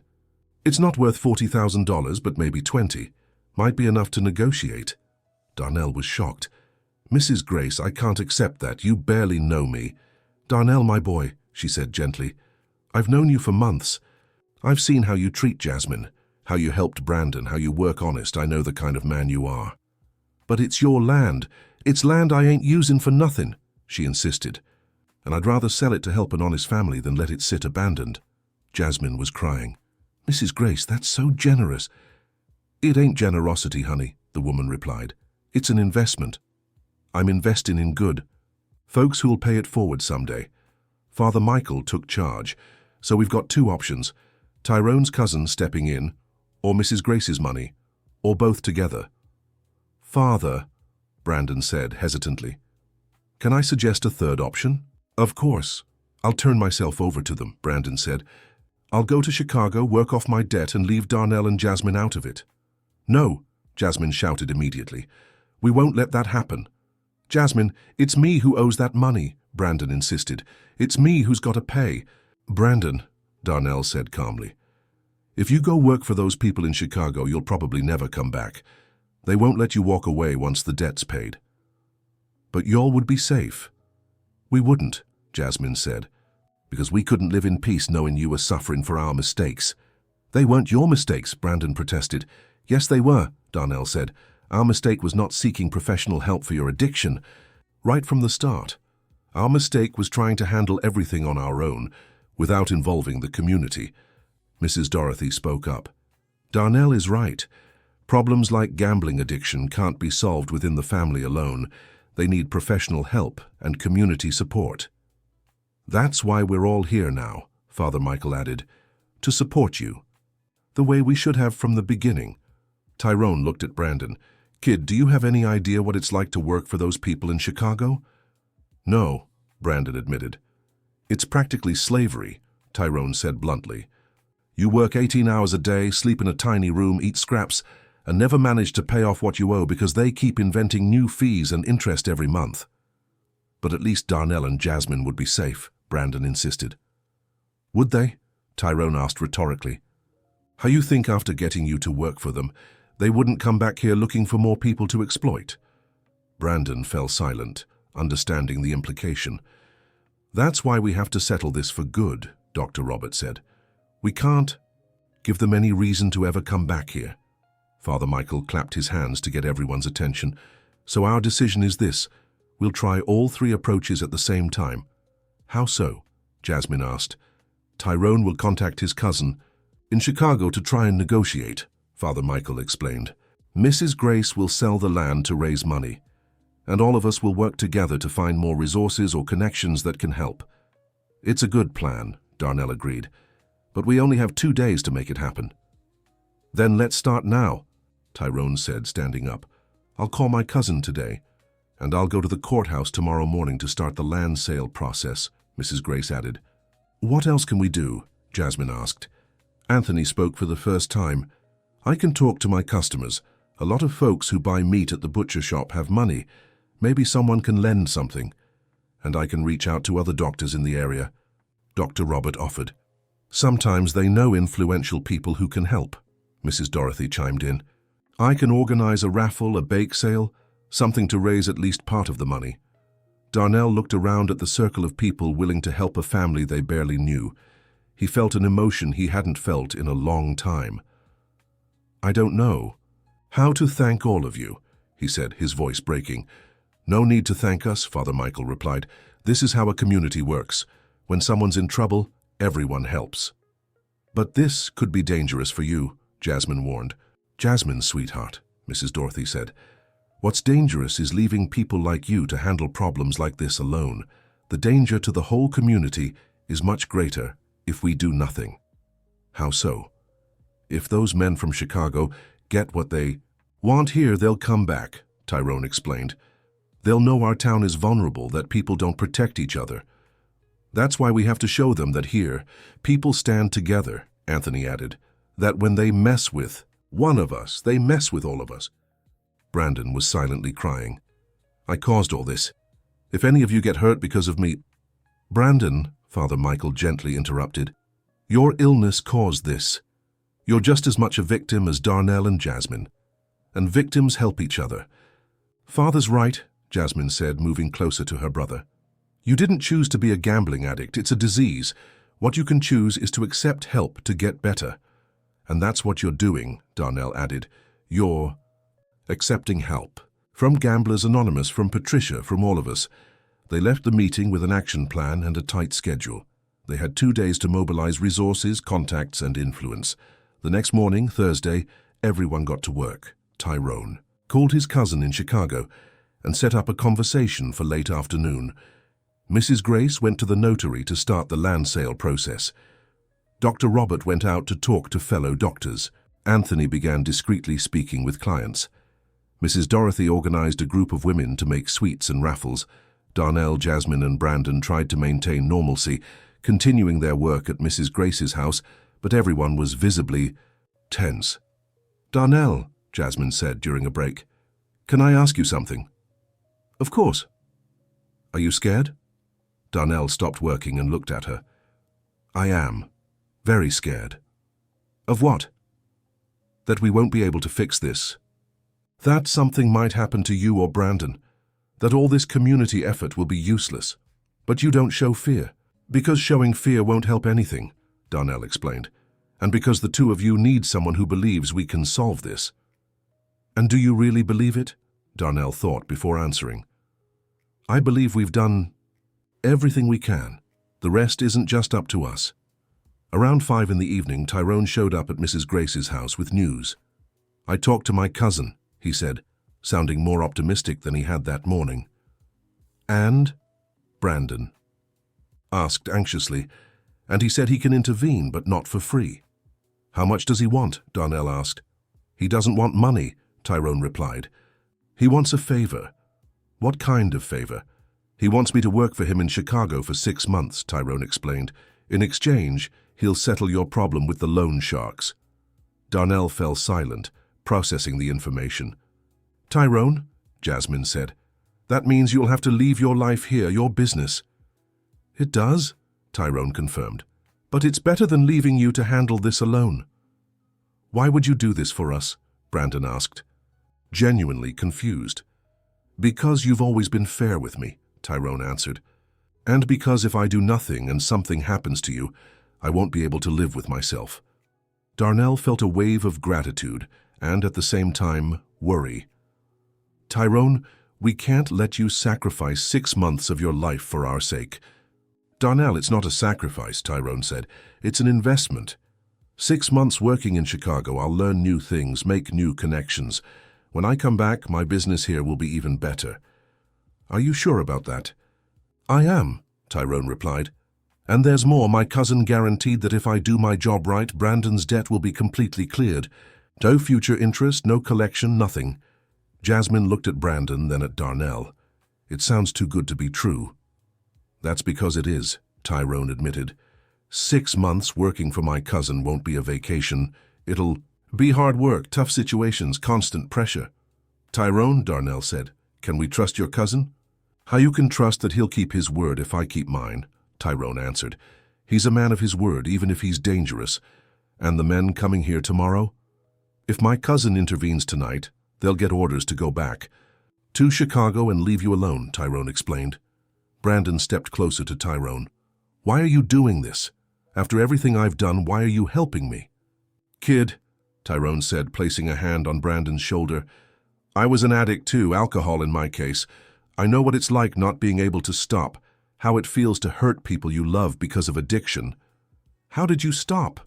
"People helped me when I didn't deserve help," Tyrone replied. "Now it's my turn to help." Darnell extended his hand to Tyrone. "I accept your offer, and I promise that when you return from these 6 months, I'll do everything possible to make up for this sacrifice." "You don't need to make up for anything," Tyrone said, shaking Darnell's hand. "You just need to take good care of this family and keep being the honest man you've always been." That night, they gathered at Darnell's house to await confirmation of Rodney's intervention. Tyrone had called his cousin and explained the whole situation. Now it was just a matter of waiting. "Tyrone," Jasmine said during dinner, "do you have family? A wife, kids?" "I have a daughter in Chicago," Tyrone replied. "She lives with her mother. It's been 3 years since I've seen her." "Why?" "Because when I stopped drinking, I found out I'd lost custody of her.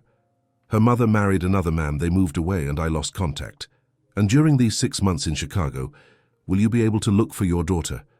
Tyrone smiled sadly. "That's one of the things I'm hoping for, to see how she's doing, if she's okay, if she needs anything." Darnell understood that Tyrone's decision wasn't just about helping them. It was also about having an excuse to return to Chicago and try to reconnect with his daughter. "How old is she?" Jasmine asked. 12, Tyrone answered. "Her name's Brianna. She's a smart girl, loves studying, wants to be a teacher." "She must be proud of her father for overcoming addiction," Darnell said. "I don't know if she even knows I stopped drinking," Tyrone admitted. "The last time we spoke she was 8 and I was in a bad place. I said things I shouldn't have." "Children forgive," Jasmine said gently, "especially when they see their parents have truly changed." At 10 o'clock that night, Tyrone's phone rang. It was Rodney. "Hello?" Tyrone answered, and everyone fell silent to listen. "Yeah, got it. You sure? When do you want me there?" "All right, tomorrow then. Thanks, Rodney. See you tomorrow." Tyrone hung up and turned to them. "So?" Darnell asked anxiously. "It worked," Tyrone said, smiling. "Rodney talked to his boss. The men who were coming here were ordered back to Chicago." Jasmine cheered and hugged Darnell. Brandon sat on the floor, relieved. "The debt's settled?" he asked. "It is," Tyrone confirmed. "Officially, Brandon doesn't owe anyone in." "Chicago a thing. What about you?" Darnell asked. "When do you have to be there?" "Tomorrow night," Tyrone replied, "and I'll take the 8 o'clock bus." "So soon?" Rodney said, "The sooner I show up, the better it'll be for everyone," Tyrone explained. Darnell stepped closer and hugged Tyrone. "Thank you, seriously, thank you for saving our family. Thank you for giving me a reason to do the right thing," Tyrone answered. Jasmine hugged Tyrone too. "Let's stay in touch. I want to know how you're doing, how your daughter's doing." "I'll update you whenever I can," Tyrone promised. Brandon was the last to approach. "Tyrone, how can I thank you?" "Stop gambling," Tyrone said simply. "Keep going to meetings, keep working honestly, build a life your sister and Darnell can be proud of. That's my only condition." "I promise," Brandon said, emotional. The next morning, Friday, the whole town knew the danger had passed. Father Michael organized a Thanksgiving Mass.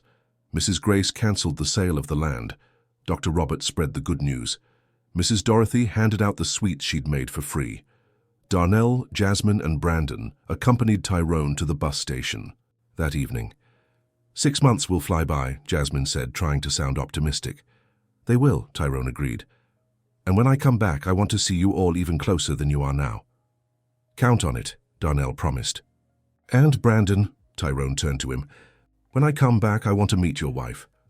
"Wife?" Brandon blushed. "Patricia seems like a good woman," Tyrone said, "and you need someone to keep you on the right path." "It's still too early to talk about marriage." "It's never too early to plan a good life," Tyrone replied. "It's only too late when we waste the opportunities that come our way." The bus arrived, and Tyrone said goodbye to everyone with long hugs. "Take care," he said before boarding. "And remember, family is who stands by us in tough times. You 3, have that, don't lose it." They stayed at the station until the bus disappeared from sight. "Is it really over?" Jasmine asked, as if she couldn't believe it. It's over, Darnell confirmed. We can finally live in peace again. And plan for the future, Brandon added. That night, the three of them had dinner at home for the first time in a week, without fear, without tension, without worrying about outside threats. Darnell, Jasmine said during dessert, can I confess something? Of course. During these days, when I thought I might lose everything again, I realized how much this life means to me. How so? This house, this job, this family, Jasmine explained. For the first time in my life, I have something I truly want to protect. And you will protect it, Darnell said. We'll all protect this family we've built. Speaking of family, Brandon said hesitantly, can I talk to you both about Patricia? Of course, Jasmine replied. What about her? She asked me to introduce her to you officially, as my girlfriend, not just a friend. Darnell smiled. Brandon, are you two dating? We are, Brandon confirmed, blushing. For 2 weeks now. But we wanted to be sure it was serious before telling you. And you're sure it's serious? Jasmine asked. We are, Brandon said. At least I am. Patricia is different. She makes me want to be a better person every day. That's how it should be, Darnell said. When you find the right person, they bring out the best in you. Like Leanne did for you? Exactly like Leanne did for me, Darnell confirmed. So, should I bring her over for dinner on Sunday? Brandon asked. As an official introduction? Of course, Jasmine said. I'll make a special meal. And I'll give my official blessing to the relationship, Darnell added, joking. Brandon laughed. Darnell, you're not my father. No, I'm not, Darnell agreed. But I am your family, and family weighs in on important choices. And what's your verdict on Patricia? Darnell grew serious for a moment. My verdict is that she's a smart, mature woman who genuinely seems to care about you. If you match that quality, you two can be very happy together. And your verdict, Jasmine? Brandon asked his sister. Mine is that you deserve to be loved by someone who accepts you as you are, but also helps you grow, Jasmine replied. If Patricia is that person, you have my full approval. Brandon was moved. Thank you, really thank you for supporting me even after everything I've done. Brandon, Darnell said, what you did in the past stays in the past. What matters now is who you're becoming. And who you're becoming is someone we can be proud of, Jasmine added. On Sunday, Patricia came for the official dinner. Jasmine prepared a special meal. Roasted chicken with vegetables, seasoned rice and a chocolate cake she'd learned to make from Leanne before she passed. Patricia arrived with a bouquet of flowers from the hospital garden where she worked. For the house, she said, handing the flowers to Jasmine. And to thank you for welcoming me into the family. Patricia, Darnell said, touched by the gesture, you'll always be welcome here. During dinner, Patricia shared more about her life. She had lost her parents young, was raised by her grandmother, and had worked since her teens to pay for her nursing studies. She had also struggled with gambling, but had been in recovery for 3 years. How did you two meet in the group? Jasmine asked. Brandon came to the group very lost, Patricia explained, full of guilt, thinking he didn't deserve help. I recognized it because I'd been through the same phase, and you decided to help him. We decided to help each other, Patricia corrected. Recovery works better when you have someone who understands what you're going through. And when did you realize it was more than friendship? Darnell asked. Brandon and Patricia exchanged glances, smiling. When Brandon told me about the situation with the loan sharks in Chicago, Patricia answered. I saw how worried he was, not for himself, but for the two of you. I saw he had really changed. How so? The Brandon I met on his first day in the group was only focused on his own problems, Patricia explained. But the Brandon who told me about the threats was focused on protecting his family. That showed me he'd grown as a person. Jasmine was moved. Patricia, thank you for seeing his potential when even we couldn't. Everyone deserves someone who believes in their potential, Patricia replied. Brandon believes in mine too. How so? Darnell asked. I always wanted to go to medical school, but I never had the courage to try, Patricia explained. Brandon convinced me to apply for next year's entrance exam. Medical school? Jasmine perked up. I wanted to do that too. Wanted to? Patricia asked. Now I'm focused on woodworking, Jasmine said, but being a doctor was always my dream. Why don't we take the exam together? Patricia suggested. We could study as a group, support each other. Jasmine looked at Darnell. Can I do both? Work in woodworking and study medicine?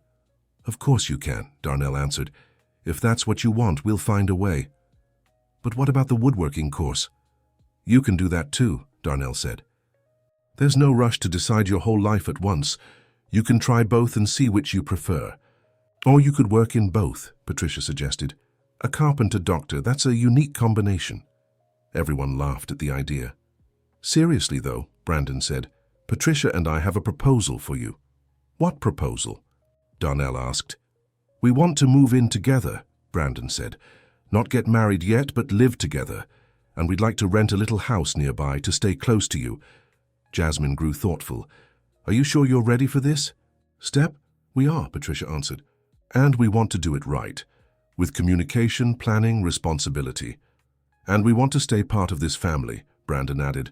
We just want our own space too. Darnell nodded in approval. That's sensible. You need privacy to build your relationship, but it's good to stay close to family. Is there a house for rent in the neighborhood? Jasmine asked. There's the little house behind Mr. Joseph's place, Patricia said. He told us he'd rent. It at a fair price for a hard-working couple. And with both of you working, can you afford the rent? Darnell asked. We can, Brandon confirmed. And we'll have a little left over to save and to help you when needed. You don't have to help us, Jasmine said. We want to, Patricia insisted. Family helps each other. After dinner, while Patricia helped Jasmine wash the dishes, Darnell and Brandon talked on the porch. She's special, Brandon, Darnell said. She really is, Brandon agreed. And the best part is she makes me feel special too. How so?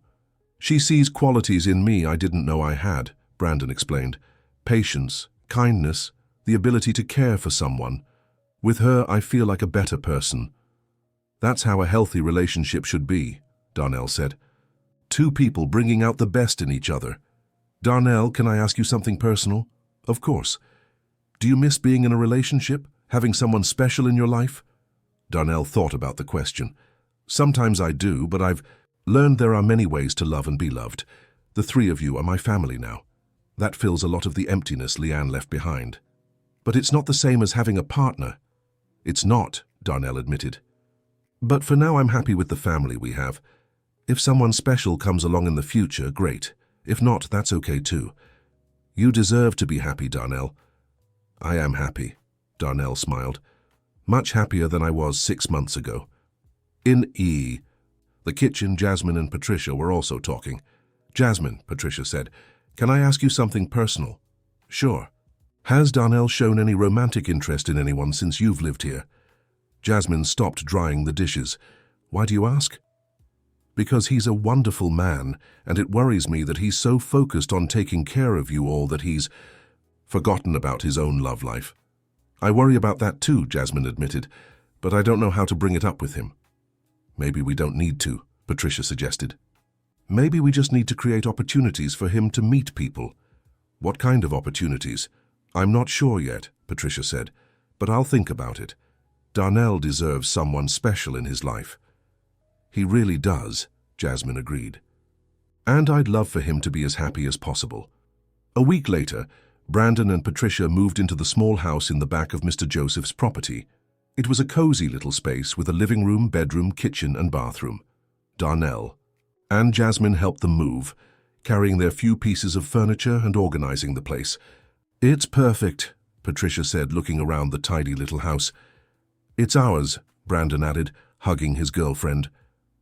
Jasmine felt a pang of sadness seeing her brother start his independent life, but she also felt proud that he was making mature, responsible choices. Will you join us for dinner on Sunday? Darnell asked. Of course, Brandon replied. And you'll come here for dinner on Friday? Deal, Jasmine said. That night, Darnell and Jasmine had dinner alone for the first time in months. How are you feeling? Darnell asked. With Brandon living on his own now? Good, Jasmine answered, a little surprised at herself. Proud of him, and happy to see our family growing, not shrinking. Growing how? Patricia has become part of the family too, Jasmine explained, and they'll still be close, just with their own lives now. That's the natural way families grow, Darnell agreed. Children grow up, start their own families, but keep ties with their first one. Darnell, Jasmine said hesitantly, can I tell you something I've learned about myself? Of course. I've realized I love taking care of people, Jasmine said. I like helping Brandon get organized, cooking for you, seeing our family happy and well. That's a beautiful gift, Darnell said. I think that's why I always wanted to be a doctor, Jasmine continued. Not just for the science or the prestige, but because I love helping people feel better. And you've learned you can do that in many different ways. Exactly, Jasmine smiled.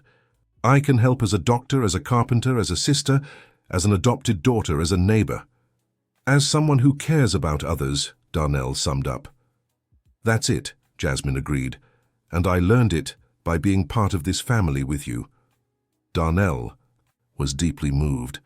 Jasmine, you taught me a lot too. Like what? You taught me it's never too late to start over. That family can be made by choice, not just blood, that it's worth risking everything to do the right thing. You already knew all that, Jasmine said. I just helped you remember. Maybe, Darnell agreed. But without you here, I would have kept living in the past, isolated, with no purpose. And without me, you would have still been a good and generous person, Jasmine replied. Just alone. Now neither of us has to be alone, Darnell said. Never again, Jasmine agreed. 6 months later, Tyrone returned from Chicago. He arrived on a Thursday morning, thinner but looking healthy, and with news. His daughter Brianna was with him. Brianna wanted to see the town where her dad has real friends, Tyrone explained when they met at the bus station.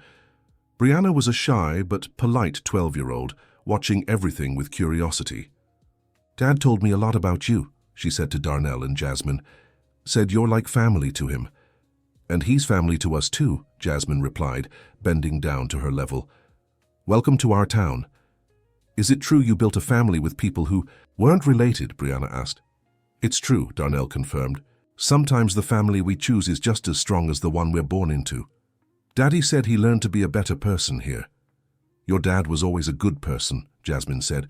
Here, he just got the chance to show it.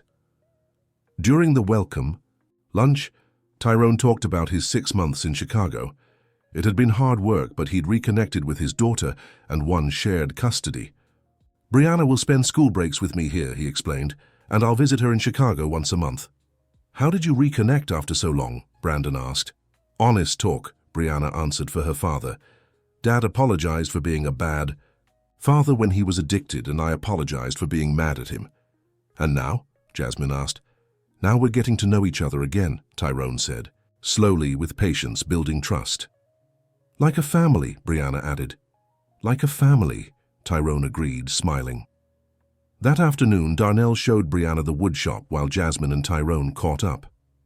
How's business here? Tyrone asked. Good, Jasmine replied.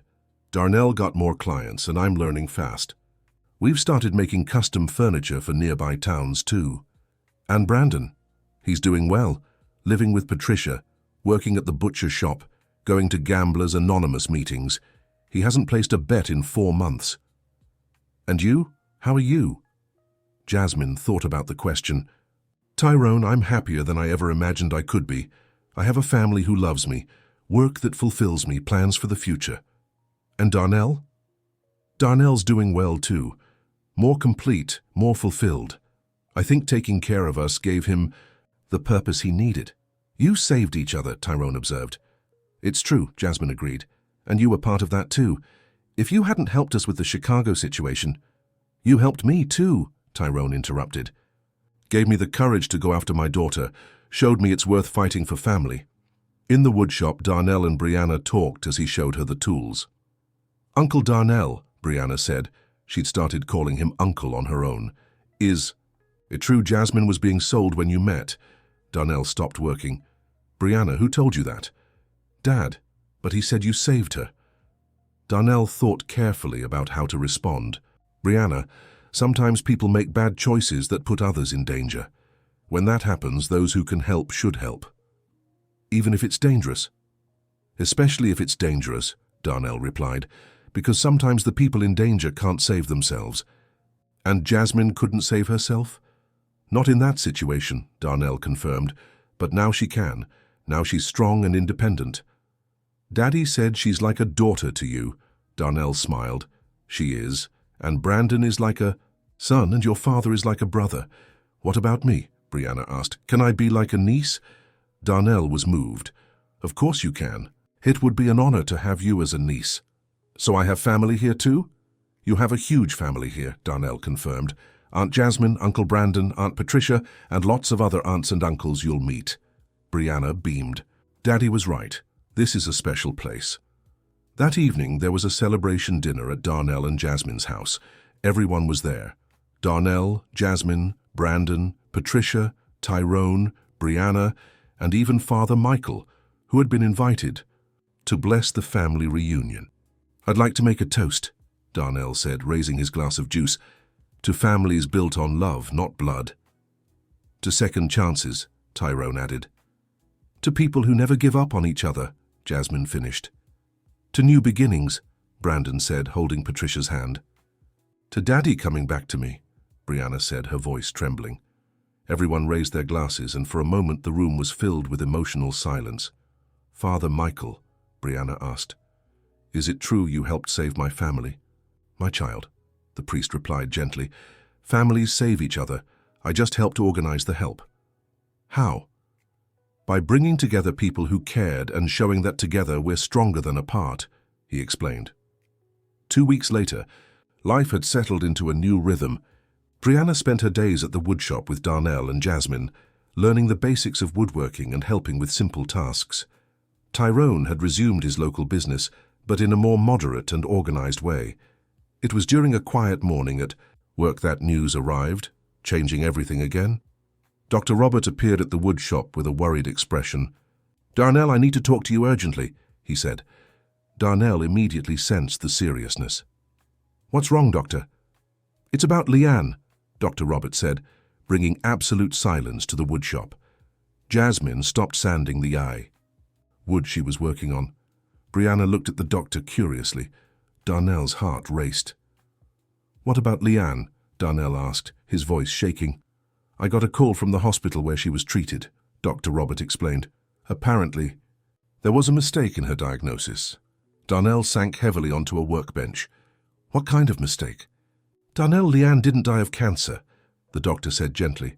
She died of a rare disease with similar symptoms, but one that could have been treated if diagnosed correctly. The silence that followed was deafening. Jasmine moved, closer to Darnell, worried about his reaction. Doctor, she said carefully, what exactly are you saying? I'm saying that if Leanne had gotten the right diagnosis, she could still be alive today, Dr. Robert replied, visibly uncomfortable delivering the news. Darnell sat motionless for several minutes, breathing heavily. Why are you telling me this now? He finally asked. Because the hospital discovered the error and is reaching out to all affected families, Dr. Robert explained. They're offering financial compensation and they want to formally apologize. Financial compensation? Darnell repeated, his voice heavy with a bitterness no one had ever heard in him before. A significant amount, the doctor confirmed. Enough to cover the treatment costs and the lost years of life. Darnell stood abruptly and left the carpentry shop, leaving everyone worried. Jasmine followed him, finding him sitting in the backyard, staring at the roses Leanne had loved so much. Darnell, she said gently, sitting beside him.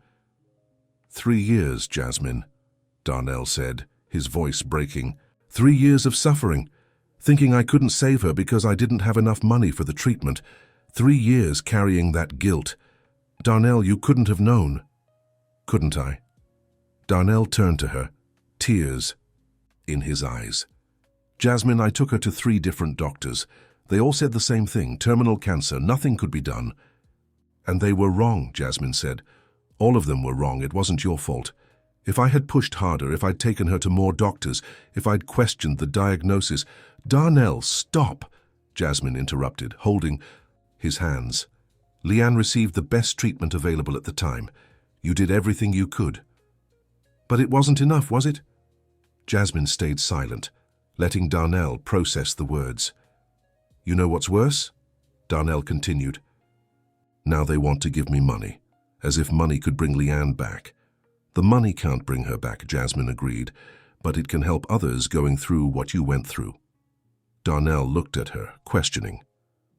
Darnell, you can use that money to help families who can't afford medical treatment. You can make a difference for people in the same situation you were in. Do you think Leanne would approve of that? I think Leanne would be proud to see you.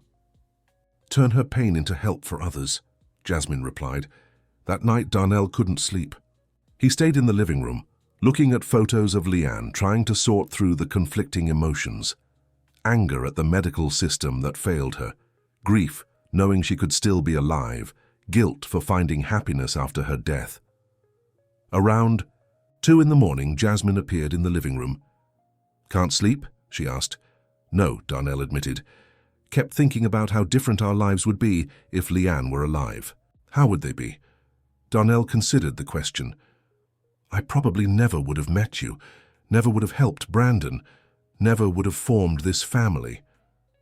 And that confuses you? It does, Darnell admitted, because part of me is grateful for the good things that happened after Leanne died, and I feel guilty for that. Jasmine sat beside him on the couch. Darnell, Leanne wouldn't have wanted you to be alone and miserable for the rest of your life. I know that here, Darnell touched his head, but here he touched his heart. It still hurts. It'll always hurt a little, Jasmine said gently. But pain can coexist with happiness. One doesn't cancel out the other. How did you get so wise? Darnell asked, smiling sadly. I learned from a man who taught me it's possible to love different people in different ways, Jasmine replied. And that love isn't a limited resource. The more you love, the more love you have to give. Darnell stayed quiet, absorbing her words. Jasmine, he finally said, can I tell you something I've never told anyone? Of course.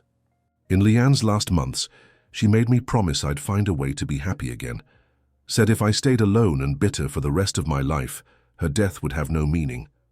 And you found a way to be happy, Jasmine observed. I did, Darnell agreed. With you, with this family. But I always felt guilty for it. And now, knowing she could have lived. Now I feel even more guilty, Darnell admitted.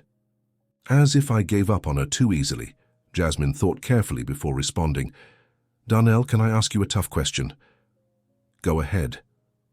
If you had known 3 years ago that Leanne could have been saved, but it would have meant you never met, me never helped Brandon, never formed this family, what would you have chosen? Darnell was silent for a long time. I would have chosen to save Leanne, he finally said. I would always choose to save Leanne. And that doesn't lessen the love you have for our family, Jasmine said. It just shows you're capable of loving many people deeply. You don't feel rejected knowing I'd choose Leanne over you all. No, Jasmine answered without hesitation. I feel honored to be part of a family built by a man who can love so deeply. The next morning, Darnell made a decision. He went to Dr. Robert and said he would accept the hospital's compensation, but on one condition. The money would be used to create a fund to help families who couldn't afford medical treatment. How much is the compensation? Jasmine asked. When he told her his decision. $200,000, Darnell replied. Jasmine was speechless for a moment. Darnell, that's a lot of money. Are you sure you want to donate all of it? I want to keep a portion, Darnell said. Enough to make sure our woodworking shop keeps growing, to pay for your studies if you decide to go to medical school too. And the rest?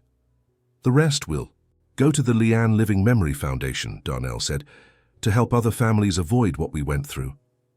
Leanne Living Memory, Jasmine repeated, moved.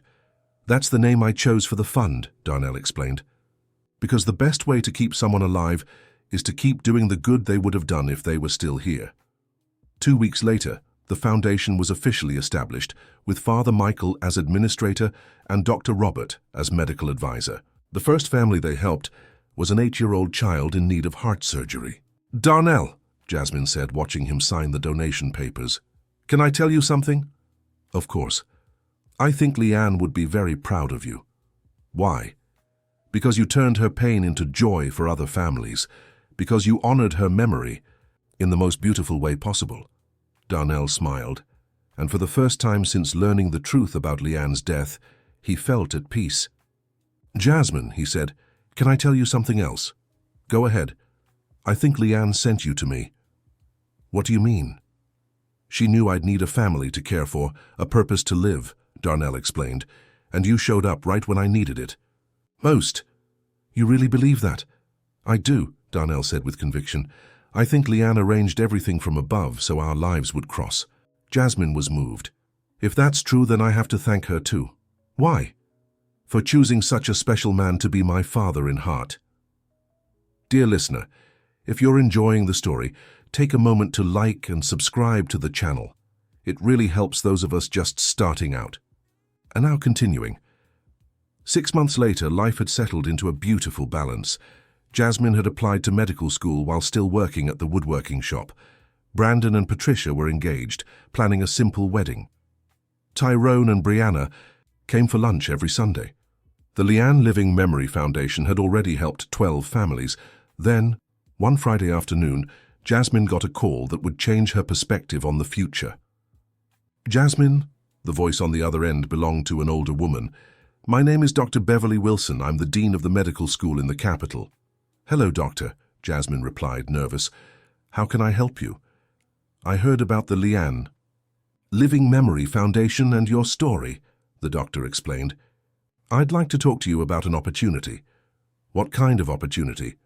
"A full medical scholarship on the condition that you work in the college's community medicine program during your studies." Jasmine was speechless for a few seconds. "Doctor, may I ask why you're offering this to me?" "Because people who turn personal tragedies into help for others are exactly the kind of doctors we want to train," Dr. Beverly explained. "But I haven't even taken the entrance exam yet." "Your story is your entrance exam," the doctor said. "We want students who have lived the reality of the people they'll treat." Jasmine hung up in shock. When Darnell got home from work, she told him about the call. "It's an amazing opportunity," Darnell said. "Are you going to accept?" "I don't know," Jasmine admitted. "It would mean moving to the city, leaving you, leaving our family." "Jasmine," Darnell said gently, "this is the opportunity you've always dreamed of. You can't pass it up because of us. But what about the carpentry shop? What about our partnership?" "The shop will still be here," Darnell said, "and you can always come back on weekends and holidays. This isn't the end of our family, it's our family growing. Are you sure?" "I am," Darnell replied, "and Leanne would be sure too. She always said education is the one thing no one can take from you." That night, Jasmine talked to Brandon and Patricia about the opportunity. "You have to go," Patricia said without hesitation. "It's your dream, Jasmine." "But you're my family. How can I leave you?" "Jasmine," Brandon said, "real family doesn't get left behind. Real family stays in your heart no matter where you go." "And besides," Patricia added, "the city isn't another planet. It's just a 3-hour bus ride from here. Would you come visit me?" "Every week if you need us to," Brandon promised. A week later, Jasmine gave her answer to Dr. Beverly. She would accept the scholarship. The farewell was emotional, but not sad. The whole community gathered at the bus station to see her off. Mrs. Dorothy packed her a meal for the trip. Mrs. Grace gave her a rosary that had belonged to her mother. Father Michael blessed her. Tyrone and Brianna promised to write letters. "Darnell," Jasmine said moments before boarding, "how can I ever thank you for everything?"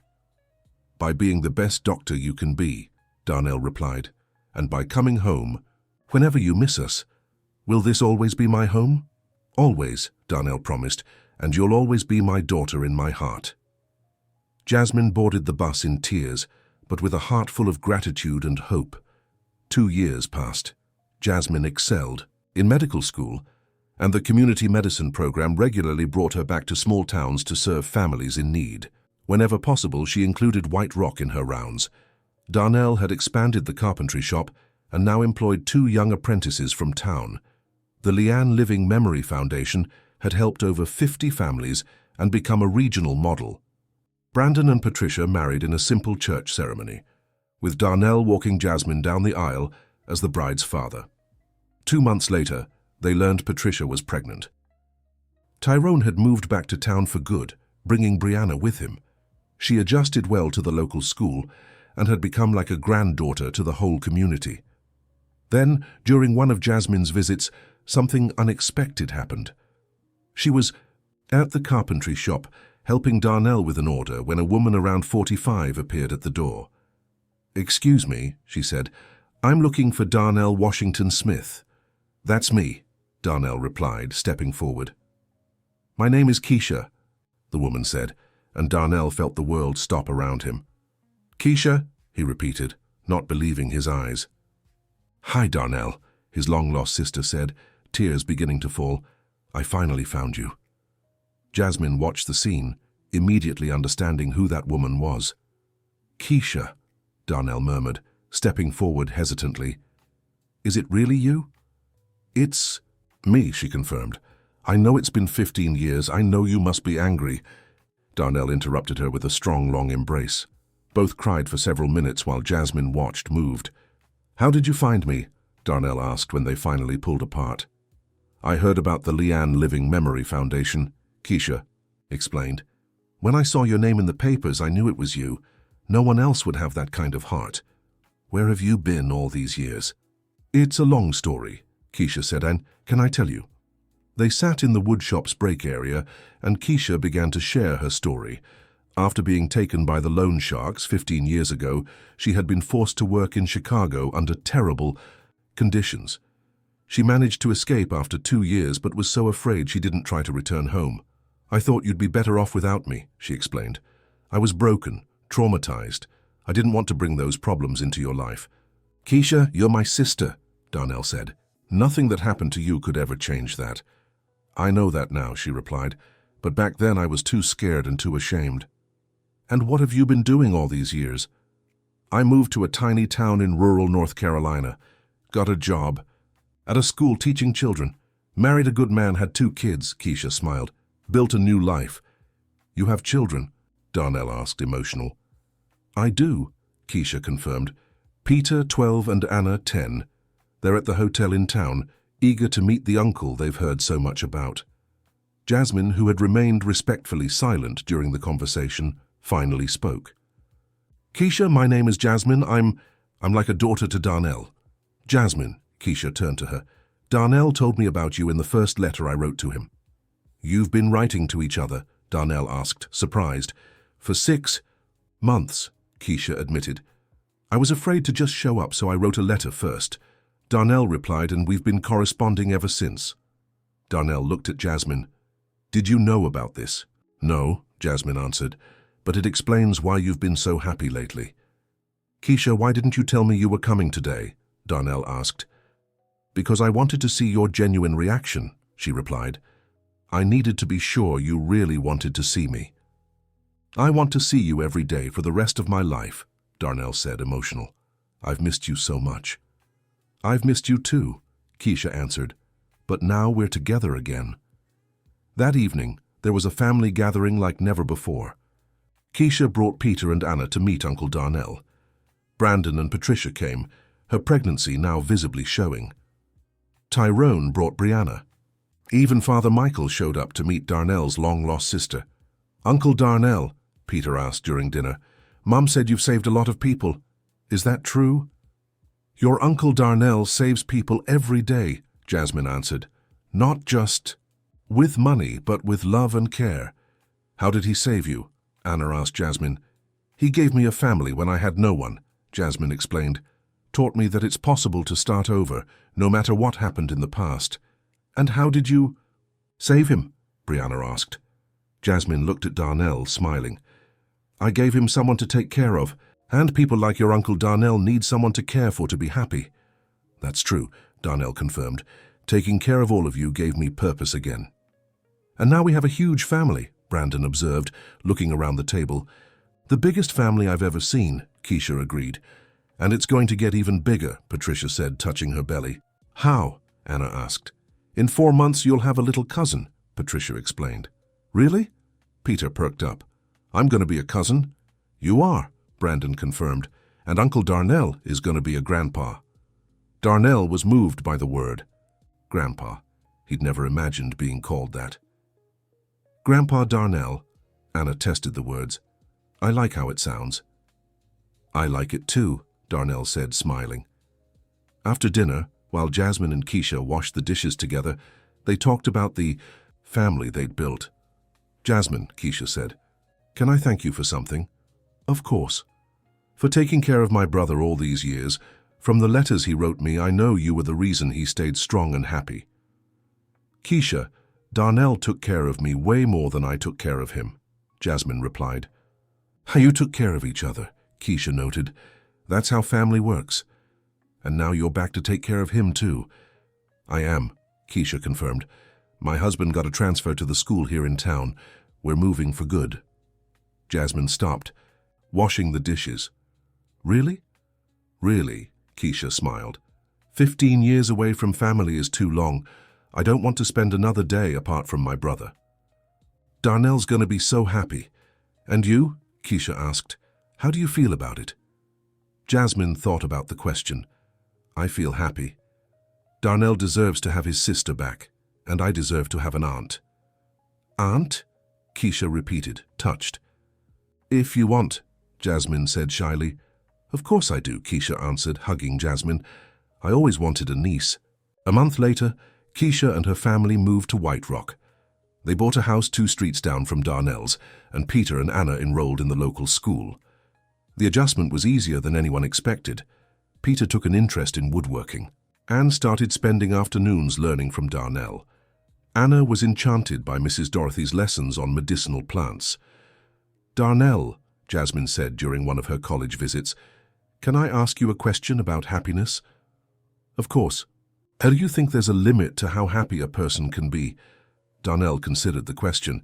Why do you ask? Because sometimes I almost feel guilty for being so happy, Jasmine admitted. I have an amazing family. I'm living my dream of becoming a doctor. I've overcome all the trauma from the past. And you think you don't deserve all that happiness? Sometimes, yeah, Jasmine confessed, especially when I remember how it all started. Me being offered as debt collateral, you spending all your savings. Jasmine, Darnell interrupted. Can I tell you what Leanne used to say about happiness? Please. She said happiness isn't a limited resource. The more happiness there is in the world, the more room there is for more, Darnell explained. What do you mean? Happy people spread happiness. They make others happy. They create happy families, happy communities, Darnell continued. Your happiness isn't taking anything from anyone. It's making more happiness for everyone around you. Jasmine grew thoughtful. So I shouldn't feel guilty for being happy? On the contrary, Darnell said. You have an obligation to be happy, because your happiness honors the sacrifice Leanne made, the one Tyrone made, the one all of us made to protect our family. How does it honor them? It shows it was worth it, Darnell explained, that all the risks we took, all the hardships we faced, had a purpose. Jasmine smiled. Thank you for teaching me that. Thank you for giving me so many reasons to be happy. 2 months later, Patricia gave birth to a beautiful baby girl who was baptized Leanne Jasmine Wilson Smith, Leanne in honor of Darnell's wife, and Jasmine after the aunt who helped raise the family. She's perfect, Darnell said, holding the baby for the first time. She's our first official granddaughter, Jasmine remarked, emotional. And I hope she's not the last, Keisha added, giving Jasmine a meaningful look. Auntie, Jasmine blushed, I'm still in school. School doesn't stop you from dating, Patricia said from her hospital bed. You're all conspiring against me, Jasmine laughed. We're conspiring for your happiness, Darnell corrected. My happiness doesn't depend on having a boyfriend. It doesn't, Keisha agreed, but it could be even fuller with someone special. Jasmine grew thoughtful. Truthfully, there was someone at college who was interested in her. Gabriel, a classmate from a modest background in the countryside who shared her passion for community medicine. Well, she finally said, maybe I do have someone in mind. Really? All the women asked at once. Really, Jasmine confirmed. But you'll have to wait to meet him. We're still getting to know each other. What's he like? Anna asked. He's kind, smart, wants to work in small towns helping families in need, Jasmine described. Sounds perfect for you, Darnell said. He really does, Jasmine agreed. But let's take it slow. I don't want to ruin a good friendship by rushing. 6 months later, Jasmine brought Gabriel to meet the family. He was exactly as she'd described, a 25-year-old doctor from humble beginnings, with the same values and dreams as hers. "Gabriel," Darnell said during the introductory lunch, "Jasmine told us you want to work in community medicine." "That's true, sir," Gabriel replied respectfully. "I grew up in a small town and know how hard it is to get quality medical care." "And you don't have a problem with our unconventional family?" Gabriel looked around the table, taking in the diverse people who made up this family. Darnell, the widowed carpenter; Jasmine, the young woman who'd been saved; Brandon and Patricia, the couple in recovery; Keisha, the sister who returned; Peter and Anna, the kids who gained an uncle; Tyrone and Brianna, the friends who became family; and little Leanne in Patricia's arms. "Mr. Darnell," Gabriel said, "this is the most beautiful family I've ever met. Anyone would be lucky to be part of it." "Even knowing how Jasmine and I met?" "Especially knowing how you met," Gabriel answered. "It shows you're people who do the right thing even when it's hard." Darnell smiled, approving. "Gabriel, you're welcome in this family anytime you want." "Thank you, sir. That means a lot to me." That evening, Jasmine and Gabriel walked through the city, talking about the future. "Gabriel," Jasmine said, "can I tell you something?" "Of course." "When I was little, I used to dream of having a big, close-knit family. After my parents died, I thought I'd never have that again. And now? Now I have a family bigger than I ever dreamed," Jasmine smiled. "And if you want, you can be part of it too." "As a boyfriend?" "As whatever you want to be," Jasmine replied. "Boyfriend, fiancé, husband, friend, partner. What matters is that you understand if you're with me, you're not just getting a girlfriend. You're getting a whole family." "I want that," Gabriel said without hesitation. "I want you, and I want your family." "Are you sure?" "I am," Gabriel answered. "Jasmine, I grew up without a family. My parents died when I was little. I was raised in an orphanage. I've always dreamed of a family like yours." Jasmine was moved. "Then we're perfect for each other. I found a family, and now I get to share it with you." "And I found a family and a girlfriend at the same time." They kissed under the starry sky of White Rock, sealing not just a romance but the addition of another member to the family Darnell had begun forming years earlier. 3 years passed. Jasmine graduated from medical school with honors and returned to work in the region, establishing a community health clinic that served several small towns. Gabriel specialized in pediatrics and worked alongside her. Darnell had become a respected figure in the area, not just as a carpenter, but as the founder of the Leanne Living Memory Foundation, which had already helped over 200 families. Brandon and Patricia had another child, a boy named Darnell, in honor of the man who had saved their family. Brandon had been gamble-free for 4 years and had become one of the leaders of the local Gamblers Anonymous group. Keisha had adapted perfectly to life in White Rock. Her children, Peter and Anna, were considered grandchildren by the entire community and were excelling in school. Tyrone had expanded his business honestly and become one of the town's most respected merchants. Brianna was preparing for college entrance exams and wanted to study law to help families in vulnerable situations. It was on a Sunday afternoon, during one of the monthly family lunches at Darnell's house, that Jasmine made an announcement that moved everyone. "Everyone," she said, standing up from the table, "Gabriel and I have some news to share." Everyone stopped eating, giving her their full attention. "We're getting married," Gabriel announced, smiling. The table erupted in cheers. Darnell stood up and hugged them both, visibly emotional. "When?" Keisha asked. "In 6 months," Jasmine replied. "We want a simple ceremony here at the town church, with our whole family present." "And the honeymoon?" Patricia asked. "We're spending a week in a small rural town, offering free medical care," Gabriel explained. "Only you two would turn a honeymoon into volunteer work," Brandon laughed. "It's the perfect honeymoon for us," Jasmine said, "doing together what we love most." "Darnell," Anna asked, "are you going to walk Jasmine down the aisle?" "If she wants me to," Darnell answered, touched. "Of course I do," Jasmine said. "You're my father in every way that matters." 6 months later, on a sunny Saturday morning, the White Rock Church was packed for Jasmine and Gabriel's wedding. The entire community was there, along with medical school classmates and doctors from nearby towns who knew the couple's work. Jasmine wore a simple yet elegant dress that had belonged to Leanne's mother. Keisha had found it among the belongings. Darnell had kept from his wife and suggested Jasmine wear it. "Leanne would be proud to see her dress worn by you," Darnell said when Jasmine appeared, ready for the ceremony. "You really think so?" "I'm sure of it," Darnell replied. "Leanne always wanted a daughter. Now she has you and she's watching you marry happily." Darnell walked Jasmine down the aisle, his eyes brimming with proud tears. When Father Michael asked who gave the bride away, Darnell answered in a strong voice, "I, her family, and all who love her, give Jasmine to Gabriel, certain that he will make her happy and find happiness with her." The ceremony was simple but moving.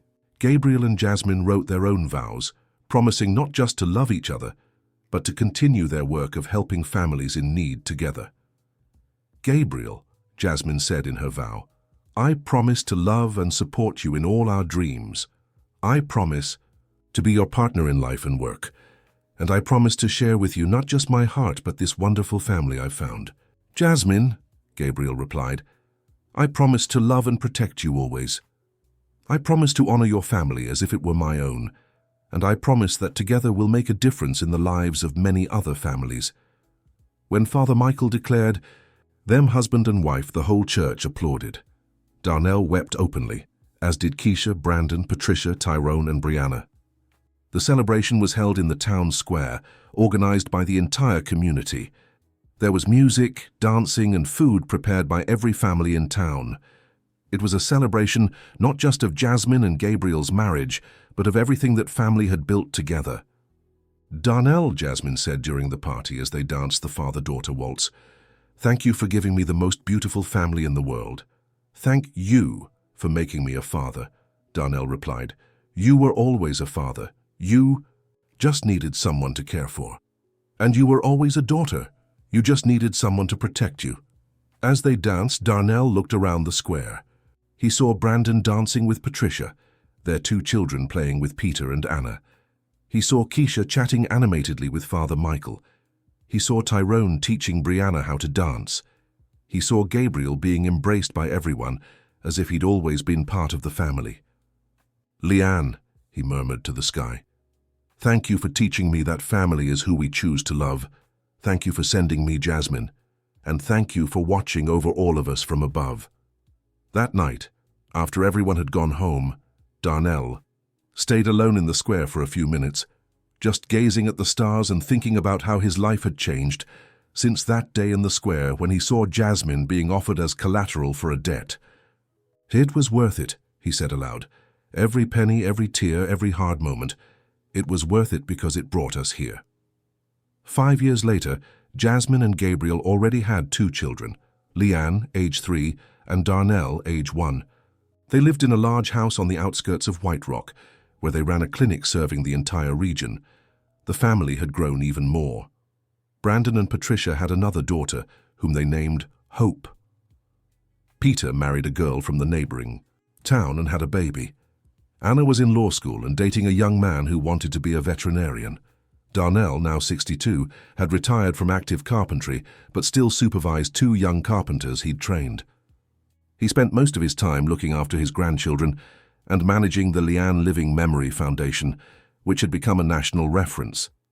Tyrone had married a school teacher from town and adopted 2 orphaned children. Brianna had graduated from law school and now worked defending vulnerable families.